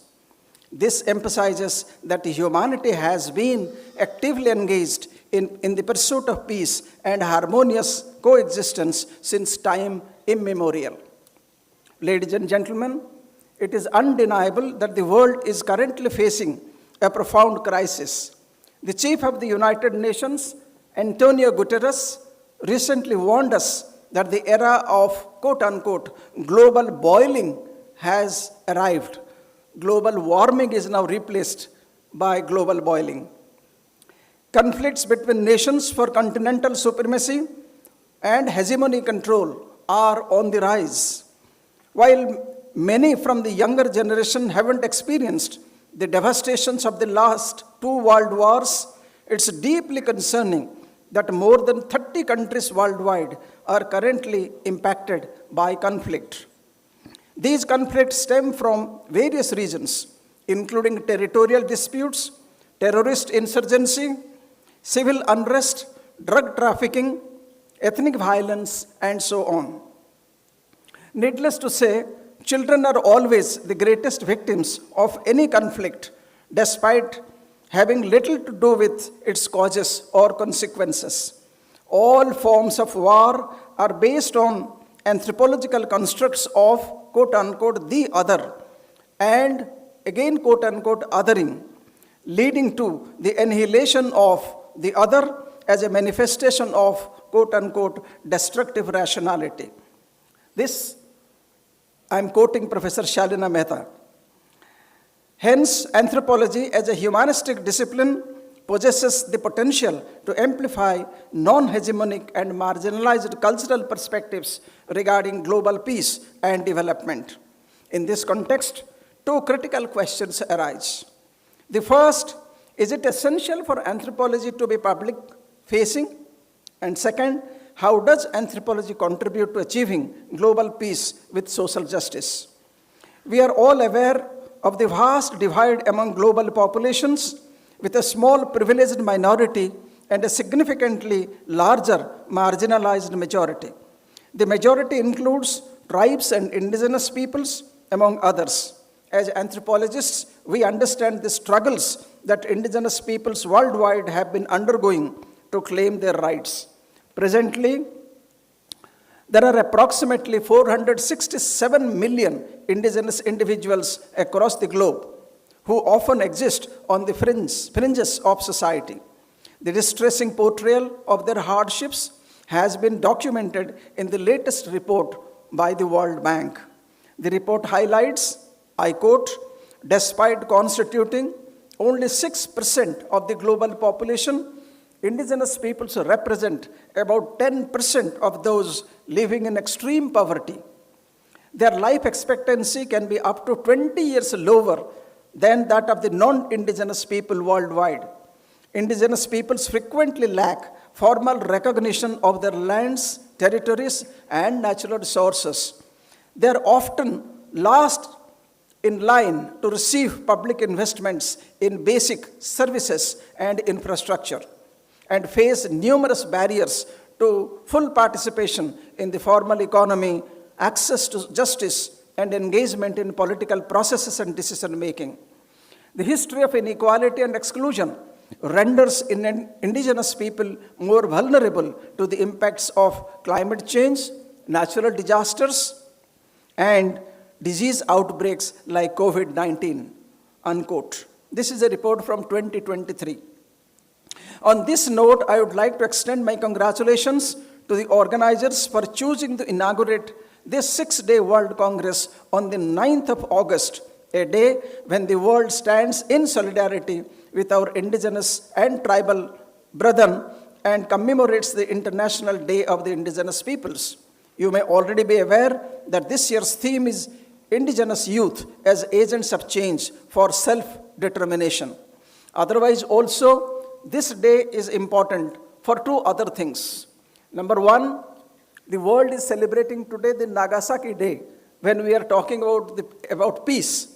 And therefore, this is very relevant that this World Congress has been inaugurated on the 9th of August. There is one important thing historians know, that this was the day when the Quit India movement had started in 1942 in India, and that finally led to the Indian independence in 1947. So I think this is an auspicious day, and Professor Behra, I can assure you that you have thought of inaugurating this 6-day World Congress on an auspicious day like 9th of August. Thank you so much. Arguably, the most noteworthy example of expressing solidarity with indigenous peoples is the Kalinga Institute of Social Sciences, namely KISS, deemed to be university which hosts this World Congress. Under the selfless leadership of its founder, Dr. Achyuta Samant, the university currently provides free education from undergraduate to PhD levels, along with free accommodation, free food, and healthcare to over 30,000 indigenous and tribal students on its main campus in Bhubaneswar. I understand, and many of us know, it has got satellite campuses in different parts of this country and outside also. The fact that it has already produced 40,000 young alumni from tribal communities who embody the spirit of this year's International Day of Indigenous People by being agents of change within their respective societies is a significant achievement. Our heartfelt gratitude goes out to Dr. Samanta for graciously agreeing to host this 6 days World Congress. Let us give him a resounding round of applause. Now let us revisit the first question, which I raised at the beginning. Why should anthropology be visible to the public sphere? This particular orientation in anthropology is known as popularly public anthropology and is now taught in many universities worldwide. Robert Borowski, who coined the term in the late 1990s, believes that, I quote him, public anthropology demonstrates the ability of anthropology and anthropologists to effectively address problems beyond the discipline, illuminating the larger social issues of our times, as well as encouraging broad public conversations about them, with the explicit goal of fostering social change.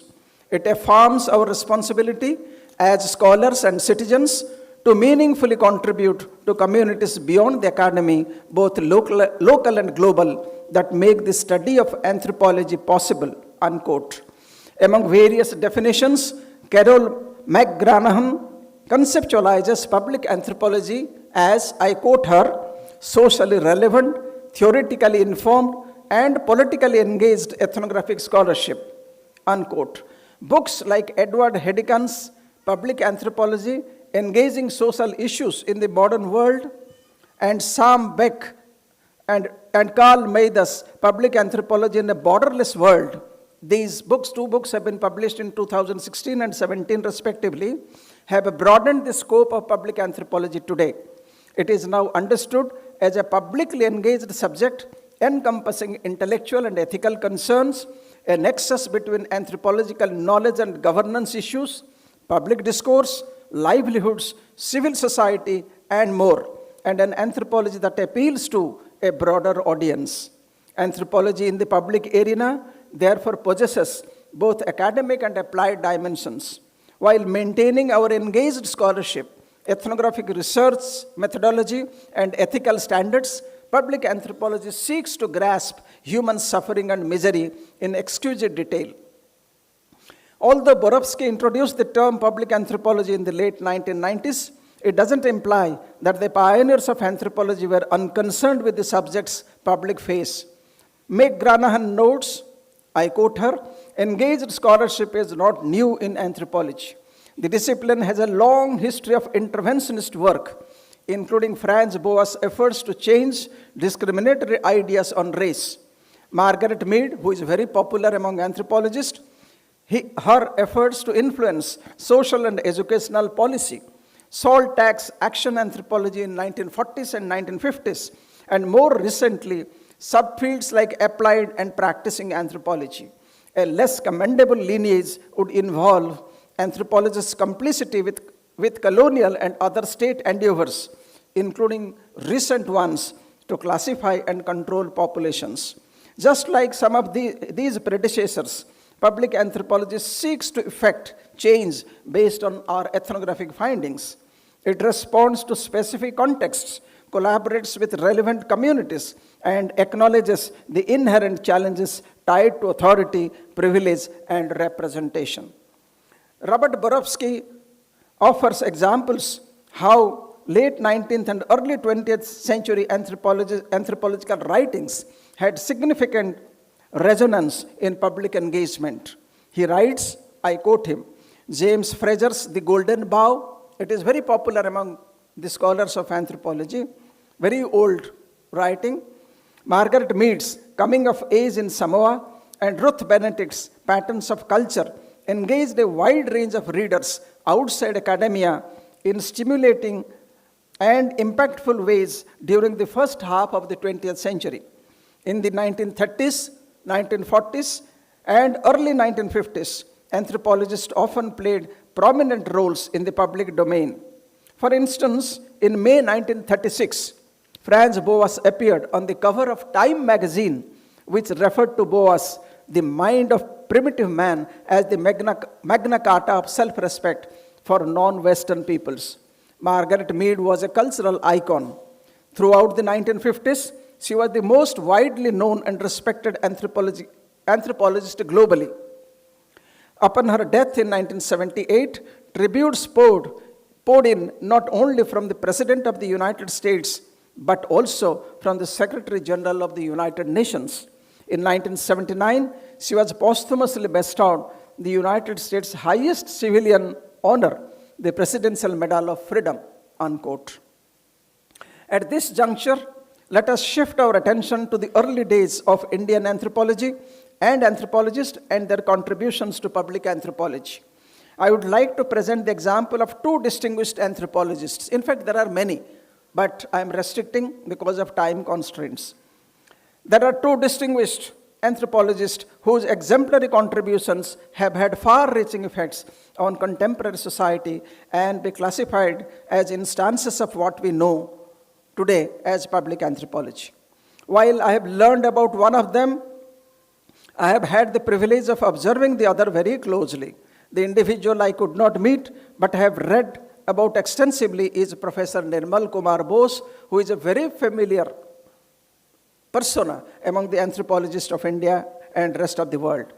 Many of us are familiar with Nirmal Kumar Bose as an astute anthropologist who served as Director of Anthropological Survey of India from 1959 to 64. His role in promoting the public presence of anthropology in India was substantial, as he had profound grasp of the political and cultural dimensions of Indian society and its aspirations. During the first N.K. Bose Memorial Lecture, organized by the Indira Gandhi National Center for the Arts, IGNCA, New Delhi, Professor Surid Sinha remarked, I quote Professor Sinha, in 1930, Nirmal Bose joined the Salt Satyagraha movement initiated by Mahatma Gandhi. Alongside a few well-wishers and friends like Hanseswara Roy and Bhagat of Bolpur, Bose established a Khadi Sangha in a settlement of the then quote-unquote untouchable castes. Bose was arrested in 1931 by the British colonial administration for participating in the Salt Satyagraha and was prisoned as a C-class prisoner, initially in Suri jail and subsequently transferred to Dam Dam Special Jail, unquote. This is the kind of national spirit of our early, founders of Indian anthropology. He was both an anthropologist and a public figure, genuinely interested in India's independence and struggles of marginalized section of the Indian population for the greater good of the nation. Bose's engagement with tribes and those on the fringes of society was evident in his writings and the initiatives he spearheaded as the director of Anthropological Survey of India. His contribution to Indian anthropology aligns well with the characteristics of public anthropology as articulated in the statement, I quote, "Public anthropology emphasizes the anthropologist's role as an engaged intellectual. It continues anthropology's commitment to being an ethnographic witness, describing human life beyond the experiences of many readers. However, it also commits to reframing public debates, challenging accepted understandings of social issues with fresh insights and perspectives, and fostering social and political change for the betterment of others, particularly those anthropologists they work with," unquote. The other Indian anthropologist with whom many of us may have encountered and interacted with is Professor Prabodh Kumar Bhaumik. He is a well-known among anthropologists, government officials, and NGOs for his action-based anthropological initiative known as the Vidisha experiment. From his early days, Professor Bhaumik was dedicated to the nation with a strong sense of patriotism. Soni and Soni point out, I quote them, "Professor Bhaumik was a simple man with nationalist ideals and actions. When he was around 13-14 years old, he participated in the Quit India and Swadeshi movements during 1942 and was imprisoned for 2.5 years. He even took his matriculation examination while in jail in 1945, unquote. Professor Prabodh Kumar Bhaumik earned his PhD from Calcutta University in 1960 for his thesis on the socio-economic life of the Lodhas of West Bengal.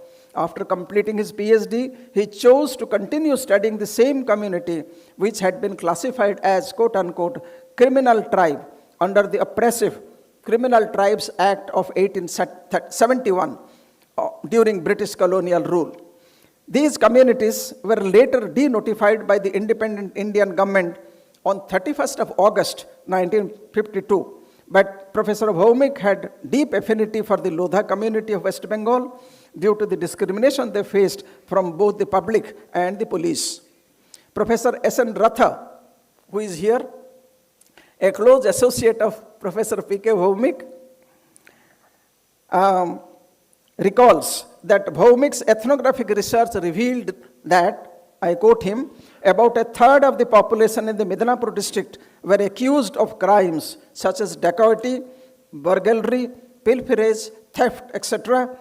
Many of them were serving prison sentences, leaving their children destitute on the streets. Bhaumik aimed to redirect the Lodha away from the criminal activities, engaging them while they were young and instilling social values in a residential school, unquote. This Professor Ratha may kindly remember, he had written in 1991. Motivated by his mentor, Professor Nirmal Kumar Bose, Professor P.K. Bhaumik established the Samaj Sevak Sangh and subsequently the Institute for Social Research and Applied Anthropology in the small village of Bagbera near Narayangarh Police Station in West Midnapur district, primarily for the benefit of the Lodha community. He named this place Vidisha and dedicated his life in elevating the living standards of the Lodha and integrating them into mainstream society. I had the privilege, many of us had the privilege of visiting Vidisha several times during the annual conventions organized by Professor Bhaumik, which brought together anthropologists and social workers from different corners of India to exchange ideas about the development of the indigenous communities. Instances like Alan Holmberg's study of the Syriano of Bolivia, Saul Tax and his students' study of the Fox Indians, and Bhaumik's study of the Lodha showcase the same genre, primarily participatory intervention consciously conducted by the anthropologist, which can now refer to as public anthropology. Ladies and gentlemen, I am acutely aware that I am addressing anthropologists from around the world, both seasoned professionals and newcomers, and I would like to share a confession on behalf of us all. While we immerse ourselves in the study and comprehension of vastly diverse human societies through extensive ethnographic fieldwork, anthropology, unfortunately, is often absent from many public debates today. Our field has become so specialized and our academic jargon so abundant that our writings might not resonate in local or national newspapers and popular magazines, as was common with the works of Franz Boas, Margaret Mead, and Ruth Benedict of those times. Rarely are we invited to or do we participate in public discussions through print or electronic media, let alone in public formulation or public policy. Are we hesitant to engage, or are we engrossed in our research to the point of neglecting public involvement? Observing this scenario, Thomas Hyland Erickson takes a candid look at why anthropology has not garnered the recognition and respect it deserves. He remarks, I quote Erickson, anthropologists possess an extensive amount of knowledge about human lives, and most are profoundly knowledgeable about what sets people apart and what unites us. Yet, there appears to be a reluctance within our profession to share this knowledge with a wider readership. The task of translating across cultures is integral to our work. However, translating for the benefit of readers outside our discipline seems less pressing. Anthropological articles and monographs tend to be dense, specialized, and quite frankly, dull. Frequently, they get bogged down in details, allowing the larger picture to fade from view, unquote. So this is the problem in my analysis and my understanding. The current global crisis have issued a resounding call to all anthropologists worldwide to become engaged, ethically responsible, and accountable in safeguarding the planet from catastrophe.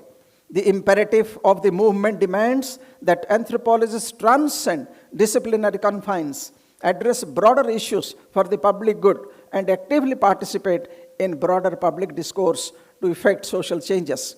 If necessary, we must express our robust dissent against obstructive institutional structures and hegemonic paradigms that hinder our public engagement. Our meaningful participation, involving, sharing our engaged and ethically grounded ethnographic insights in the media and social platforms is crucial, no matter how daunting it may seem. Ladies and gentlemen, allow me to return to the second question now I posed earlier. Now, how does our anthropological training and practice contribute to achieving global peace coupled with social justice? It is evident that social justice can only be attained in a peaceful environment, and peace is an essential prerequisite for sustainable development. Anthropology has the potential to illuminate the complex global landscape plagued by conflicts and disputes through its theoretical foundations, methodologies, and practical applications. We recognize our own strengths as anthropologists lie in our capacity to deeply understand diverse human societies. Our strength is in translating this understanding across cultural boundaries and in upholding ethical considerations and commitment to social justice. In the context of conflict resolution, whether local or global, anthropological skills are invaluable. Anthropologists serve as effective collaborators and cultural mediators, providing holistic approach to research that is grounded in ethnographic insights. Before proceeding further, let us understand what peace is. Many of us would agree that peace is simply the absence of war and violence. However, it is much more than that. Sam Hardy, for example, writes that it is, I quote, not the absence of conflict, but the ability to manage conflict constructively as an important opportunity for change and increased understanding. Peace is a commitment to understanding, celebrating, and learning from differences. Peace is a commitment not to harm, but to nurture all individuals, unquote. Similarly, the Norwegian sociologist Johan Galtung has defined peace, I quote him as, not merely as the absence of violence, but as a positive state of condition of harmony. Positive state or condition of harmony. It is determined by loving, harmonious acts which elicit the good in each other. That is, he says, direct peace. By fair and horizontal relationship, he calls it structural peace, and by a culture of peace, what he calls as cultural peace, unquote. History is replete with findings that humans are warlike by their very nature. This is no less than a confirmatory portrayal of human brutality and the ubiquity of aggression and warfare among human groups. In a remarkable and fascinating book titled Demonic Males, Apes and the Origins of Human Violence, biological anthropologist Richard Wrangham and Dale Peterson have traced the evolutionary roots of warphobia among many non-human species by observing that, I quote them, chimpanzee-like violence preceded and paved the way for human war, making modern humans the dazed survivors of continuous 5 million year habit of lethal aggression, unquote. Many great scientists like Thomas Hobbes, Jonathan Swift, Thomas Huxley, Sigmund Freud, Francis Crick, and others have accepted the popular belief that warring has been a part of the human nature. Even archaeological evidences is also plentiful to indicate that war between groups was not uncommon in Holocene, which began 11,000 years before present. When the human population increased and there was a transition from nomadic hunting foraging to sedentary lifestyles, warring activities intensified. Therefore, archaeological findings are replete with skeletal remains reflecting trauma and violent death, trophy taking, scalping, and so on. Professor Walimbe, who is with us today, probably he can throw more light on this because he has specialized on human skeletal remains, particularly the kind of remains which indicate some kind of injury to the person who was buried. With the prevalence of burial data from the middle and upper Paleolithic periods, archaeologists have indicated intergroup violence and possible cannibalism among the Neanderthals. Even the Neolithic rock art panels from the Spanish Levant reveal a small army of men with bows and arrows engaged in war, with arrows piercing through the torsos of some, arguably corroborating violent activities in prehistoric times. Neolithic and lethal weapons found in Neolithic burials perhaps indicate prehistoric intergroup violence. On the contrary, many ethnographers have tried to prove through their studies that although feuds or blood revenging are prevalent in many tribal societies, they are rare or absent in some others. In some cases, non-warring societies organize themselves into peace systems that do not engage in war among themselves. Archer has drawn our attention to the fact that the 5 Nordic nations, this is a wonderful example. The 5 Nordic nations have not warred among themselves since 1815 and redress their disputes through negotiations. Therefore, peaceful coexistence among many societies is not impossible, although human history has witnessed many devastating wars in the past and is experiencing many wars even at the present time.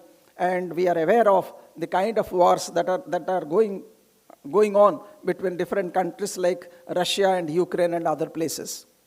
The question then remains, does our anthropological training and skills offer us any clue for establishing war-free or feud-free societies at the local level that could be extrapolated for a sustainable, peaceful world order? Based on ethnographic research by various anthropologists in different societies worldwide, Fry and his collaborators have proposed the concept of peace system, which is a cluster of neighboring societies that do not make war. Drawing data from Upper Jinhu, Iroquois Confederacy, Peninsular Malaysia, the Nilgiri Hills region, and other cases, Fry has hypothesized that multiple factors contribute to sustainable peace system. Anthropologists working among hunter-gatherer societies have succinctly demonstrated that conflicts in these societies are rare. However, if there is any intra-group conflict, it is resolved collectively, as these societies are mostly acephalous. But intergroup conflicts, according to Ellis, are mostly resolved non-violently by simple processes of fission and fusion without offending any of the parties. Draper, for example, has shown various forms of social pressures such as gossip, shunning, ridicule, ostracism, and public debating, which are extremely effective in avoiding conflicts among hunters and gatherers. Among pastoral nomads, the main source of conflict is usually control over and access to natural resources, particularly land, pasture, and water. Sometimes livestock raids and politically initiated conflicts are also noticed among pastoralists. Intra-group and domestic conflicts among pastoral nomads are resolved within the group by the elders in most cases, while intergroup conflicts are resolved through peaceful negotiations. At the end of the negotiation, the conflicting groups partake in a common meal, declaring the end of the conflict. The peace system, or what I call the conflict management system, in rural India is interesting and worth analyzing. In India, we had the various stable social governance systems for centuries, known by various names, such as Khap in northern India, Jajmani all over, Bara Balutedar in Maharashtra, Gaon Budha in most of the northeast India, which resolved intra-community as well as inter-community conflicts amicably at the local levels. With the introduction of the policing system and modern judiciary in post-independent India, although these conflict management systems have become less effective, their vestiges can be seen in many regions of the country. In the newspapers, we read sometimes the decision of the CAP and so on and so forth. I had the privilege of closely observing the system of conflict management among two particularly vulnerable tribal groups. We call them PVTGs of India, the Dongriya Kondha of Odisha and the Kunda Reddy of Andhra Pradesh. The tribal justice and conflict management system among the Indian tribes are largely founded on trust and respect for community elders.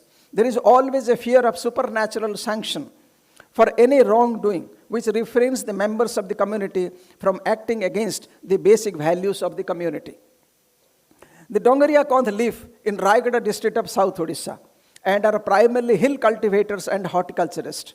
The system of traditional social control among them rests on village leaders and the village council. Okay. I think I will skip over these descriptive analysis, but I have also witnessed the conflict management among the Kunda Reddys of Andhra Pradesh. The system is almost the same. Most of the conflicts are resolved within the village with the help of the village council, and the village elders are responsible for mitigating all kinds of disputes. Ladies and gentlemen, an anthropologist is trained to understand and respect enormous cultural diversity, fostering greater empathy and respect for one another, thus reducing ethnocentrism, hatred, conflicts, and war. Since anthropologists possess in-depth cross-cultural understanding, they can easily identify the underlying causes of conflict and can better mediate in the process of reconciliation. Anthropologists are better equipped to document human rights abuses, particularly among indigenous and marginalized communities, and help build inter-community peace and social justice. Their understanding of the interface between culture and environment helps them create awareness about protecting and preserving the environment, thereby fostering peaceful cooperation in natural resource management. Therefore, anthropological training can always be a powerful tool in administering justice and global peace, although the contributions of other stakeholders are equally important. How can one talk about global peace when a significant section of humanity, the majority of whom are constituted by indigenous people, are still suffering from poverty, malnutrition, social exclusion, and discrimination. It is their call for social justice that forms the fundamental on which global peace ought to be negotiated between warring communities across the globe. Our prime concern as practicing scholars is to give voice to those seeking redressal from cultural, political, and economic exploitation, as well as historical injustices. The counter-hegemonic resistance of indigenous people has been supported by anthropological advocacy ever since the incidents of genocide of tribes in the Amazon. I am very optimistic that this 6-day World Congress will explore multiple avenues for global peace and harmony for the sustainable development of humankind, particularly of indigenous and tribal people around the world. It is now well understood that anthropology is a discipline, as a discipline can lend a powerful voice to non-hegemonic and marginalized cultural perspectives on both global peace and development, ensuring social justice for tribal and autochthon people. Since global peace and development are multi-layered processes, and anthropology promotes the tradition of multifaceted thinking that ranges from the local to the global and traverses the space in between, the discipline can unveil new dimensions in promoting lasting peace and sustained human development. Let me reiterate the fact that living peacefully is neither preposterous nor indiscreet, but has remained as the basic value of many civilizations. Anthropology can enormously contribute to understanding the system of peace and mollifying conflicts. I wish that each one of us remains engaged with the world communities, participate in public debates, media, and social network platforms, and collectively create an aura of equity, social justice, and sustainable global peace.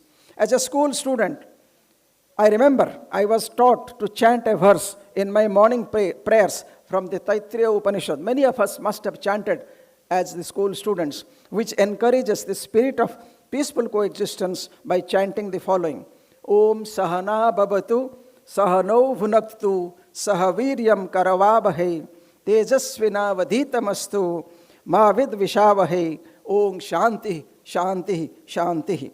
The literal meaning of the mantra is, I quote, let all of us protect each other together, may all of us enjoy together, may all of us work together, and let our study become radiant. Let there be no hatred between us. Om, peace, peace, and peace. Once again, I thank the United Indian Anthropology Forum and the World Anthropology Congress 2023 for giving me this wonderful opportunity. Also, I am thankful to Kalinga Institute of Social Sciences for facilitating this event, Dr. Adirupa Mukherjee and many others for providing vital inputs. And finally, I thank you all friends for your patient listening. Om Shanti.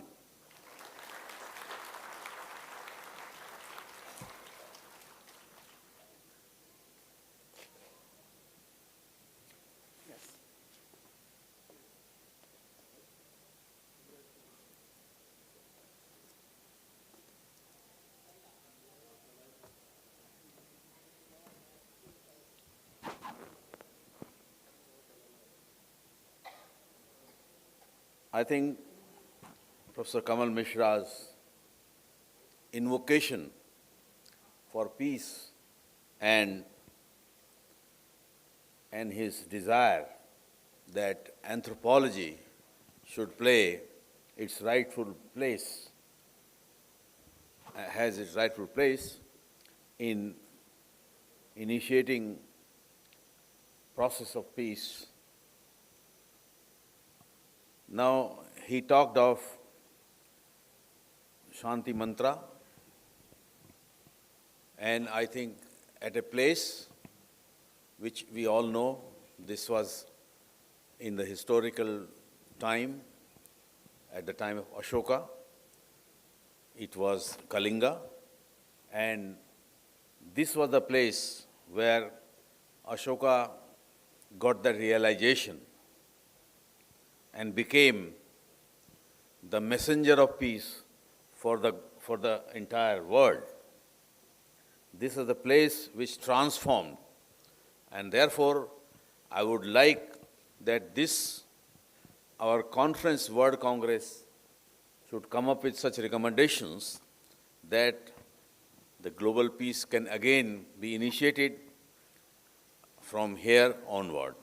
This is my wish. Now, Professor Mishra actually made me very emotional also. He talked about two great anthropologists, N.K. Bose, who you all know was interpreter of Mahatma Gandhi as well, and who I think was a public face of anthropology in India. He was truly nationalist, and like we had Margaret Mead and Ruth Benedict, popular face of anthropology in America, I think N.K. Bose was no less than them. Now, incidentally, N.K. Bose lecture, he talked about N.K. Bose lecture. This year's lecture was delivered by me, but it was chaired by Professor Kamal Mishra. So this is a kind of a coincidence that we have. And secondly, he talked about, another very dynamic person. I think, again, it was, reliving the past, Professor P.K. Bhaumik, who was, again, an institution in himself. And he was somebody who was not talking of anthropology and its uses, but he showed us through Vidisa, that institution that he created, he showed us how anthropology can be meaningful and what is the true face of action anthropology. Then he talked about, of course, role of anthropology. Now, there is something called legal anthropology, which actually is not very well developed, but then needs to be developed. This needs to be developed. And I was once participating in a webinar where we had Supreme Court judges sitting there, and they were all talking about mediation, So it was a webinar on mediation that they were talking about. And there I mentioned that, the mediations we must also learn. This idea of mediation has actually been translocated from West, but we also have Indian style of mediations. And these Indian style of mediations are also very, very effective. They have come out of this. He mentioned about, CAP. Of course, CAP is seen also in a negative sense. But there are, this is an institution. And there are institutions like this where, out of the court mediation is done. And these mediations are very, very different than what the legal, in the legal terms or in the terms of objectivity, the mediation is. So we should, I think, learn from those mediations. And I think now that we have got a bill, mediation bill is there, So there, I think, some of the anthropological inputs are required. I think when we are going to discuss about war, honorable war, there definitely we would be coming up with certain recommendations after churning of thoughts. So in the end, like he said very nicely, that peace and social justice, they are inseparable. You cannot talk of peace without justice. So justice is also very, very important for establishing peace. And I think this is the core message that I take from him. So with these words, I would like to thank Professor Mishra that he delivered such a brilliant lecture on the theme of the conference. Thank you so much.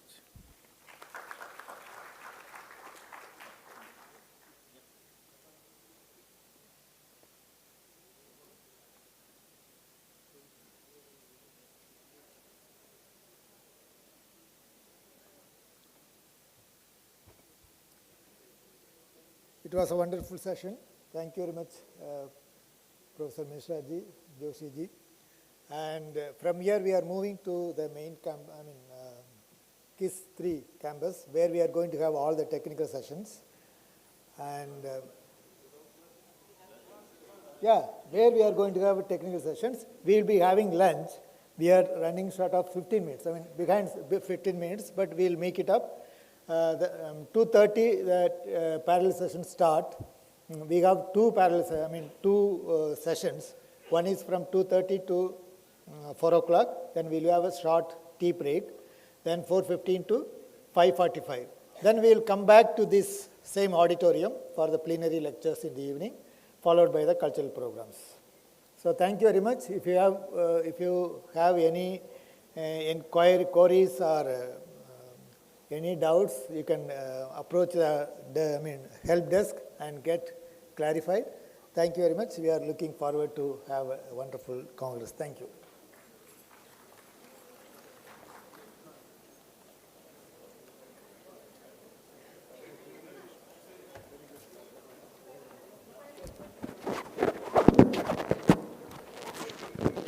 Thank you, everyone. We will have the lunch in the KISS University new campus.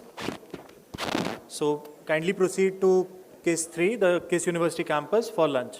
And after that, we'll have the sessions.